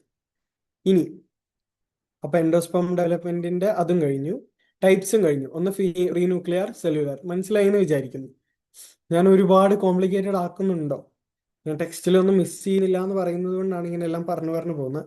ഇനി ലാസ്റ്റ് ആയിട്ട് fate of endosperm development. Okay, fate of endosperm. എൻഡോസ്പേമിന് പിന്നെ എന്ത് പറ്റും? ഒന്നെങ്കിൽ എൻഡോസ്പേം ഇതൊരു സീഡ് ആവുമ്പോഴത്തേക്കും, ഞാൻ പറഞ്ഞു ഒവ്യൂൾ ആണ് ഒരു സീഡ് ആവുന്നത്. ഓക്കെ, ഒവ്യൂളിനകത്തുള്ള എംബ്രിയോസാക്കാണ് നമ്മളിപ്പോൾ പറഞ്ഞുകൊണ്ടിരിക്കുന്നത്. എംബ്രിയോസാക്കിനകത്തുള്ള സെൽ, ആ വലിയ സെൽ, അതാണ് നമ്മുടെ എൻഡോസ്പേം. അതിനകത്തുള്ള ചെറിയ സൈഗോട്ട്, ഇതെല്ലാം ഒവ്യൂളിനകത്താണ് നടക്കുന്നത്. അപ്പോൾ ഒവ്യൂള് സീഡ് ആവുമ്പോഴത്തേക്കും ഒന്നെങ്കിൽ ഈ എൻഡോസ്പേം എല്ലാം യൂസ്ഡ് അപ്പ് ആയിട്ടുണ്ടാവും, ഫുള്ള് കഴിച്ചു തീർത്തിട്ടുണ്ടാവും. ആര്? നമ്മളുടെ ഒവ്യൂള് സീഡ് ആവാൻ വേണ്ടി അതെല്ലാം ഉപയോഗിച്ച് തീർത്തിട്ടുണ്ടായിരിക്കും. അല്ലെങ്കിൽ എന്ത് സംഭവിക്കും? കുറച്ചേ യൂസ് ചെയ്തിട്ടുള്ളൂ, ബാക്കി എന്തിനു വേണ്ടിയിട്ട്? സീഡ് ജെർമിനേറ്റ് ചെയ്യാൻ വേണ്ടി ബാക്കി വെച്ചിട്ടുണ്ടായിരിക്കും. ഓക്കെ, ജെർമിനേഷന് വേണ്ടി കുറച്ച് എൻഡോസ്പേം, ഫെയ്റ്റ് എന്ന് വെച്ചാൽ വിധി എന്നാണ്, വിധി. അപ്പം എൻഡോസ്പേം ഡെവലപ്മെന്റ് ഒന്നെങ്കിൽ എന്താണ്, ഫുള്ള് യൂസ് ചെയ്തിട്ടുണ്ടായിരിക്കും, അല്ലെങ്കിൽ ജെർമിനേഷന് വേണ്ടി കുറച്ച് ബാക്കി വെച്ചിട്ടുണ്ടായിരിക്കും. ഫുള്ള് യൂസ് ചെയ്തിട്ടുണ്ടെങ്കിൽ അതിനെ നമ്മൾ വിളിക്കുന്ന പേരാണ്, അവിടെ ബാക്കി ഇനി ഒന്നും ഇല്ലല്ലോ, അപ്പൊ അതുകൊണ്ട് നമ്മൾ അതിനെ വിളിക്കുന്ന പേരാണ് എന്ത്? Non albuminous. ഇത് ഉറപ്പായിട്ടും ക്വസ്റ്റ്യൻ ചോദിക്കും, അല്ലെങ്കിൽ ഒന്നെങ്കിൽ CUT ചോദിച്ചില്ലെങ്കിൽ 12th ചോദിക്കും. നോൺ ആൽബുമിനസ് സീഡ്സ് എന്ന് പറയും. ഓക്കെ, നോൺ ആൽബുമിനസ് ആയിട്ട് മാറുകയാണെങ്കിൽ അതാണ് ഫുള്ളി യൂസ്ഡ് അപ്പ് ആയി. അതായത് ഫോർ എക്സാമ്പിൾ നമ്മൾ പയർ കഴിക്കുകയാണ്, അല്ലെങ്കിൽ നമ്മൾ കടല കഴിക്കുകയാണ്. അപ്പൊ ഇതെല്ലാം കഴിക്കുമ്പോൾ അതിനകത്ത് ഒന്നും ഇല്ല ഇനി ബാക്കി, എല്ലാം യൂസ്ഡ് അപ്പ് ആണ് എൻഡോസ്പേം. അതിനെയാണ് നമ്മൾ നോൺ ആൽബുമിനസ് എന്ന് പറയാം. ഇനി എന്തെങ്കിലുമൊക്കെ ബാക്കിയുണ്ടെങ്കിൽ നമ്മൾ അതിനെ എന്തെന്ന് പറയും? ആൽബുമിനസ് എന്ന് പറയും. ഇതൊക്കെ ഞാൻ എവിടെ ഒരു ക്വസ്റ്റ്യൻ കണ്ടിട്ടുണ്ട്. ഓക്കെ, അപ്പൊ ആൽബുമിനസിന്റെ എക്സാമ്പിൾ ആണ് വീറ്റ്, തേങ്ങ. തേങ്ങയ്ക്കകത്ത് നമ്മൾ കാണുന്നില്ലേ? തേങ്ങയ്ക്കകത്ത് കുറെ എൻഡോസ്പേം കാണുന്നില്ലേ? അപ്പൊ അതാണ് ഒരു കാര്യം. അപ്പൊ നമ്മുടെ എൻഡോസ്പേം ഡെവലപ്മെന്റ് കഴിഞ്ഞു. എൻഡോസ്പേം ഡെവലപ്മെന്റിൽ നമ്മൾ എന്താ പഠിച്ചത്? ഒന്നാമതായിട്ട് പഠിച്ചത് സൈഗോട്ട് എംബ്രിയോ ആവുന്നതിന് മുമ്പേ നമ്മുടെ എൻഡോസ്പേം ഉണ്ടാവും PECയിൽ നിന്ന്. കാരണം ആദ്യം നമുക്ക് നോറിഷ്മെന്റ് വേണം. ഇനി ടൈപ്സ് ഓഫ് എൻഡോസ്പേം ഡെവലപ്മെന്റ് രണ്ടെണ്ണമാണ്. ഒന്ന് ഫ്രീ ന്യൂക്ലിയർ, ന്യൂക്ലിയസ് മാത്രം ഡിവൈഡ് ചെയ്യും. പെന്ന് ഡിവൈഡ് ചെയ്യും. പെന്ന് ഡിവൈഡ് ചെയ്യുമ്പോൾ ഉണ്ടാവുന്നതാണ് തേങ്ങാവെള്ളം. ഇനി അതല്ല, സെല്ലുലാർ ഉണ്ട്. സെല്ലുലാർ എന്ന് പറയുമ്പോൾ സെല്ലും കൂടെ ഡിവൈഡ് ചെയ്യും. അപ്പൊ കട്ടിയായിട്ടുള്ള തേങ്ങയുടെ ആ വെള്ള ഭാഗം. മൂന്നാമതായിട്ട് പഠിച്ചാണ് വിധി, ഫെയ്റ്റ്. ഒന്നെങ്കിൽ ഫുള്ള് യൂസ്ഡ് അപ്പ് ആയി കാണും, അങ്ങനെയാണെങ്കിൽ അത് നോൺ ആൽബുമിനസ്. അല്ലെങ്കിൽ നമ്മൾ എക്സ് ആൽബുമിനസ്. എക്സ് എന്ന് വെച്ചാൽ എന്താ? പഴയത്, പണ്ടുണ്ടായിരുന്നു പക്ഷെ ഇപ്പൊ ഇല്ല. എക്സ് ആൽബുമിനസ് എന്നും പറയാം. അതാണ് അതിന്റെ എക്സാമ്പിൾ ആണ് പി ഗ്രൗണ്ട് നട്ട്. പിന്നെ ജെർമിനേഷന് വേണ്ടി കുറച്ച് ബാക്കി വെച്ചിട്ടുണ്ട്, എല്ലാം യൂസ് ചെയ്തിട്ടില്ല. അതാണ് ആൽബുമിനസ്. കുറച്ച് എന്തൊക്കെയോ ഇരിപ്പുണ്ട്, അതാണ് ആൽബുമിനസ്. ഓക്കെ, മനസ്സിലായി എന്ന് വിചാരിക്കുന്നു. അപ്പൊ എൻഡോസ്പേം ഡെവലപ്മെന്റ് കഴിഞ്ഞു. നമ്മൾ ചാപ്റ്ററിന്റെ അവസാനത്തിലോട്ട് വന്നുകൊണ്ടിരിക്കുകയാണ്. അടുത്താണ് എംബ്രിയോ ഡെവലപ്മെന്റ്. എംബ്രിയോ ഡെവലപ്മെന്റ് എന്ന് വെച്ചാൽ എന്താണ്? എംബ്രിയോ ഉണ്ടാവുക എവിടെ നിന്നാണ്? എംബ്രിയോ ഉണ്ടാവുന്നതെന്ന് പറഞ്ഞേ? സൈഗോട്ടല്ലേ? നമ്മളിലും അങ്ങനെയല്ലേ? സൈഗോട്ടിൽ നിന്നാണ് എംബ്രിയോ ഉണ്ടാവുന്നതെന്നാണ് പറഞ്ഞത്. അപ്പൊ സൈഗോട്ടിൽ നിന്ന് എംബ്രിയോ ഉണ്ടാവുന്ന ഇതിനെയാണ് നമ്മൾ എംബ്രിയോ ഡെവലപ്മെന്റ് എന്ന് പറയുക. ഓക്കെ, അപ്പം എംബ്രിയോ ഡെവലപ്മെന്റ് എപ്പോഴും നടക്കുക. ഇത് മാത്രമാണ് എനിക്ക് എക്സ്ട്രാ പറഞ്ഞു തരാനുള്ളത്. ബാക്കിയെല്ലാം ഞാൻ ഫിഗർ ചെയ്യുന്ന തന്നെ കാണിച്ചു തരാം. എക്സ്ട്രാ പറഞ്ഞു തരാനുള്ളത്, എംബ്രിയോ ഡെവലപ്മെന്റ് എപ്പോഴും നടക്കുന്ന എവിടെയാണ്? മൈക്രോ പൈലാർ എൻഡിൽ. Micropylar end. കാരണം എന്താ? മൈക്രോ പൈലാർ എൻഡിൽ കൂടെയാണ് ആര് കയറിയത്? അവിടെയാണ് എഗ് ഇരിക്കുന്നത്. അതിലെ കൂടെയാണ് പോളൻ ട്യൂബ് കയറിയത്. അവിടെയാണ് സിൻഗാമി നടന്നത്. അവിടെയാണ് സൈഗോട്ട് ഉള്ളത്. സൈഗോട്ടാണ് എംബ്രിയോ വന്നത്. അതുകൊണ്ട് മൈക്രോ പൈലാർ എൻഡിൽ, ഓബ്വിയസ്ലി. മനസ്സിലായോ? ഇനി എംബ്രിയോയുടെ പാർട്സ് ആണ് ഞാൻ പറയാൻ പോകുന്നത്. അതിനു മുമ്പ് എനിക്ക് പറയാനുള്ളത്, ഒന്ന് എംബ്രിയോ ഡെവലപ്മെന്റിന്റെ സ്റ്റേജസ്. ആദ്യം ഇതൊരു എംബ്രിയോ സാക്ക് ആയിരുന്നു. അതിൽ ജെർമിനേഷൻ, ഫെർട്ടിലൈസേഷൻ നടന്നു, ഡബിൾ ഫെർട്ടിലൈസേഷൻ. ഒരു സൈഗോട്ട് ഉണ്ട്, ഒരു പ്രൈമറി എൻഡോസ്പേം ന്യൂക്ലിയസ് ഉണ്ട്, 3N ആയിട്ടുള്ളത്. ബാക്കിയെല്ലാം ഡീജനറേറ്റ് ചെയ്ത് പോയി. എന്നിട്ട് അതെന്താണ്? അതിലെ സൈഗോട്ട് മാത്രം നമ്മൾ എടുത്തു നോക്കുകയാണെങ്കിൽ ആദ്യം ആ സൈഗോട്ട് രണ്ടായിട്ട് ഡിവൈഡ് ചെയ്യും. അതിനെ നമ്മൾ വിളിക്കുന്ന പേരാണ് pro embryo. Pro embryo pro embryo പിന്നെ എന്തായിട്ട് മാറും? Globular embryo. ഈ ഒരു ഷേപ്പിൽ ഒരു പടം തന്നിട്ട് ക്വസ്റ്റ്യൻ ചോദിക്കുകയാണെങ്കിൽ ഇതെന്താണ് ഐഡന്റിഫൈ ചെയ്യാൻ പറഞ്ഞ എന്താണ്? Globular embryo. ഓർക്കാൻ എളുപ്പം, ഇത് ഒരു ഗ്ലോബ് പോലെ ഇരിക്കുന്നുണ്ട്. അത് കഴിഞ്ഞിട്ട് ഇങ്ങനെ love shaped, heart shaped embryo. ഇതാണ് ഓർഡർ. വേറെ ഒന്നും പഠിക്കണ്ട, ഇത്രയും പഠിച്ചാൽ മതി. സൈഗോട്ട്, പ്രോ എംബ്രിയോ ആദ്യം എപ്പോഴും പ്രോ ആണ്. പിന്നെ ഗ്ലോബുലർ എംബ്രിയോ, പിന്നെ ഹേർട്ട് ഷേപ്ഡ് എംബ്രിയോ, പിന്നെ അവസാനം mature embryo. Zygote, pro embryo, globular embryo, heart shaped embryo, mature embryo. Mature എംബ്രിയോയെ കുറിച്ച് പറയുമ്പോൾ എപ്പോഴും എംബ്രിയോയ്ക്ക് രണ്ട് പാർട്സ് ആണ് മെയിൻ ആയിട്ട് നമ്മൾ പറയുന്നത്. ഒന്ന് എംബ്രിയോണൽ ആക്സിസ്, പിന്നെ എക്സ്ട്രാ വരുന്നതാണ് കോട്ടിലിഡൻസ്. ഓക്കെ, രണ്ട് മേജർ പാർട്ടായിട്ട് നമുക്ക് തിരിക്കാം. റാഡിക്കൽ എന്ന് പറഞ്ഞാൽ എപ്പോഴും റാഡിക്കൽ എന്ന് പറഞ്ഞാൽ റൂട്ടിന്റെ ടിപ്പാണ്. ഓക്കെ, അവിടെ നിന്നാണ് പിന്നെ ആ പ്ലാൻ. ഇതിപ്പോ സീഡിനകത്തിരിക്കുകയല്ലേ ഒരു സൈഗോട്ട്, ഇത് പിന്നെ പ്ലാന്റ് ആയിട്ട് വളരണം. അപ്പൊ ആ പ്ലാന്റ് ആയിട്ട് വളരുമ്പോൾ റൂട്ട് ആവുന്ന ഭാഗമാണ് ആ റാഡിക്കൽ. ഓക്കെ, അപ്പൊ കോട്ടിലിഡൻ എന്ന് പറയുന്ന സാധനം ഉണ്ടോ ഇവിടെ? അപ്പം കോട്ടിലിഡൻ എത്ര എണ്ണം ഉണ്ടോ അത് വെച്ച് നമുക്ക് പ്ലാന്റ്സിനെ തിരിക്കാം. ഒരു കോട്ടിലിഡൻ ഉള്ളതുണ്ട്, രണ്ട് കോട്ടിലിഡൻ ഉള്ളതുണ്ട്. ഒന്നുള്ളതാണെങ്കിൽ മോണോ കോട്ടിലിഡനസ് പ്ലാന്റ്സ്, രണ്ടെണ്ണം ഉള്ളതാണെങ്കിൽ ഡൈകോട്ടിലിഡനസ് പ്ലാന്റ്സ്. നമ്മൾ 11ാം ക്ലാസ്സിൽ ക്ലാസിഫിക്കേഷൻ ഇത് അത്ര ഇമ്പോർട്ടൻ്റ് അല്ല കേട്ടോ. 11ാം ക്ലാസ്സിൽ ഫെർട്ടിലൈസേഷൻ ക്ലാസിഫിക്കേഷൻ പഠിച്ചപ്പോൾ പഠിച്ചതാണ്. ആൻജിയോസ്പേംസ്, അതായത് ഫ്ലവറിംഗ് പ്ലാന്റ്സിനെ രണ്ടായിട്ട് തിരിക്കാം. മോണോ കോട്ടിലിഡനസ്, ഡൈകോട്ടിലിഡനസ്. രണ്ട് കോട്ടിലിഡൻ ഉള്ളത്, ഒരു കോട്ടിലിഡൻ ഉള്ളത്. മോണോ കോട്ടിലിഡനസിന് എക്സാമ്പിളാണ് വീറ്റ് ഒക്കെ. പിന്നെ മാംഗോ ഒക്കെ എന്താണ്? ഡൈകോട്ടിലിഡനസിന്റെ എക്സാമ്പിളാണ്. ഇനി ഇത് രണ്ട് ഫിഗേഴ്സ് ഞാൻ കാണിക്കാൻ പോവാണ്. ഇതൊരു മോണോ കോട്ടിലിഡനസ് സോറി, ഇവിടെ എത്ര കോട്ടിലിഡൻ കാണുന്നുണ്ട്? രണ്ടെണ്ണം. അപ്പൊ അത്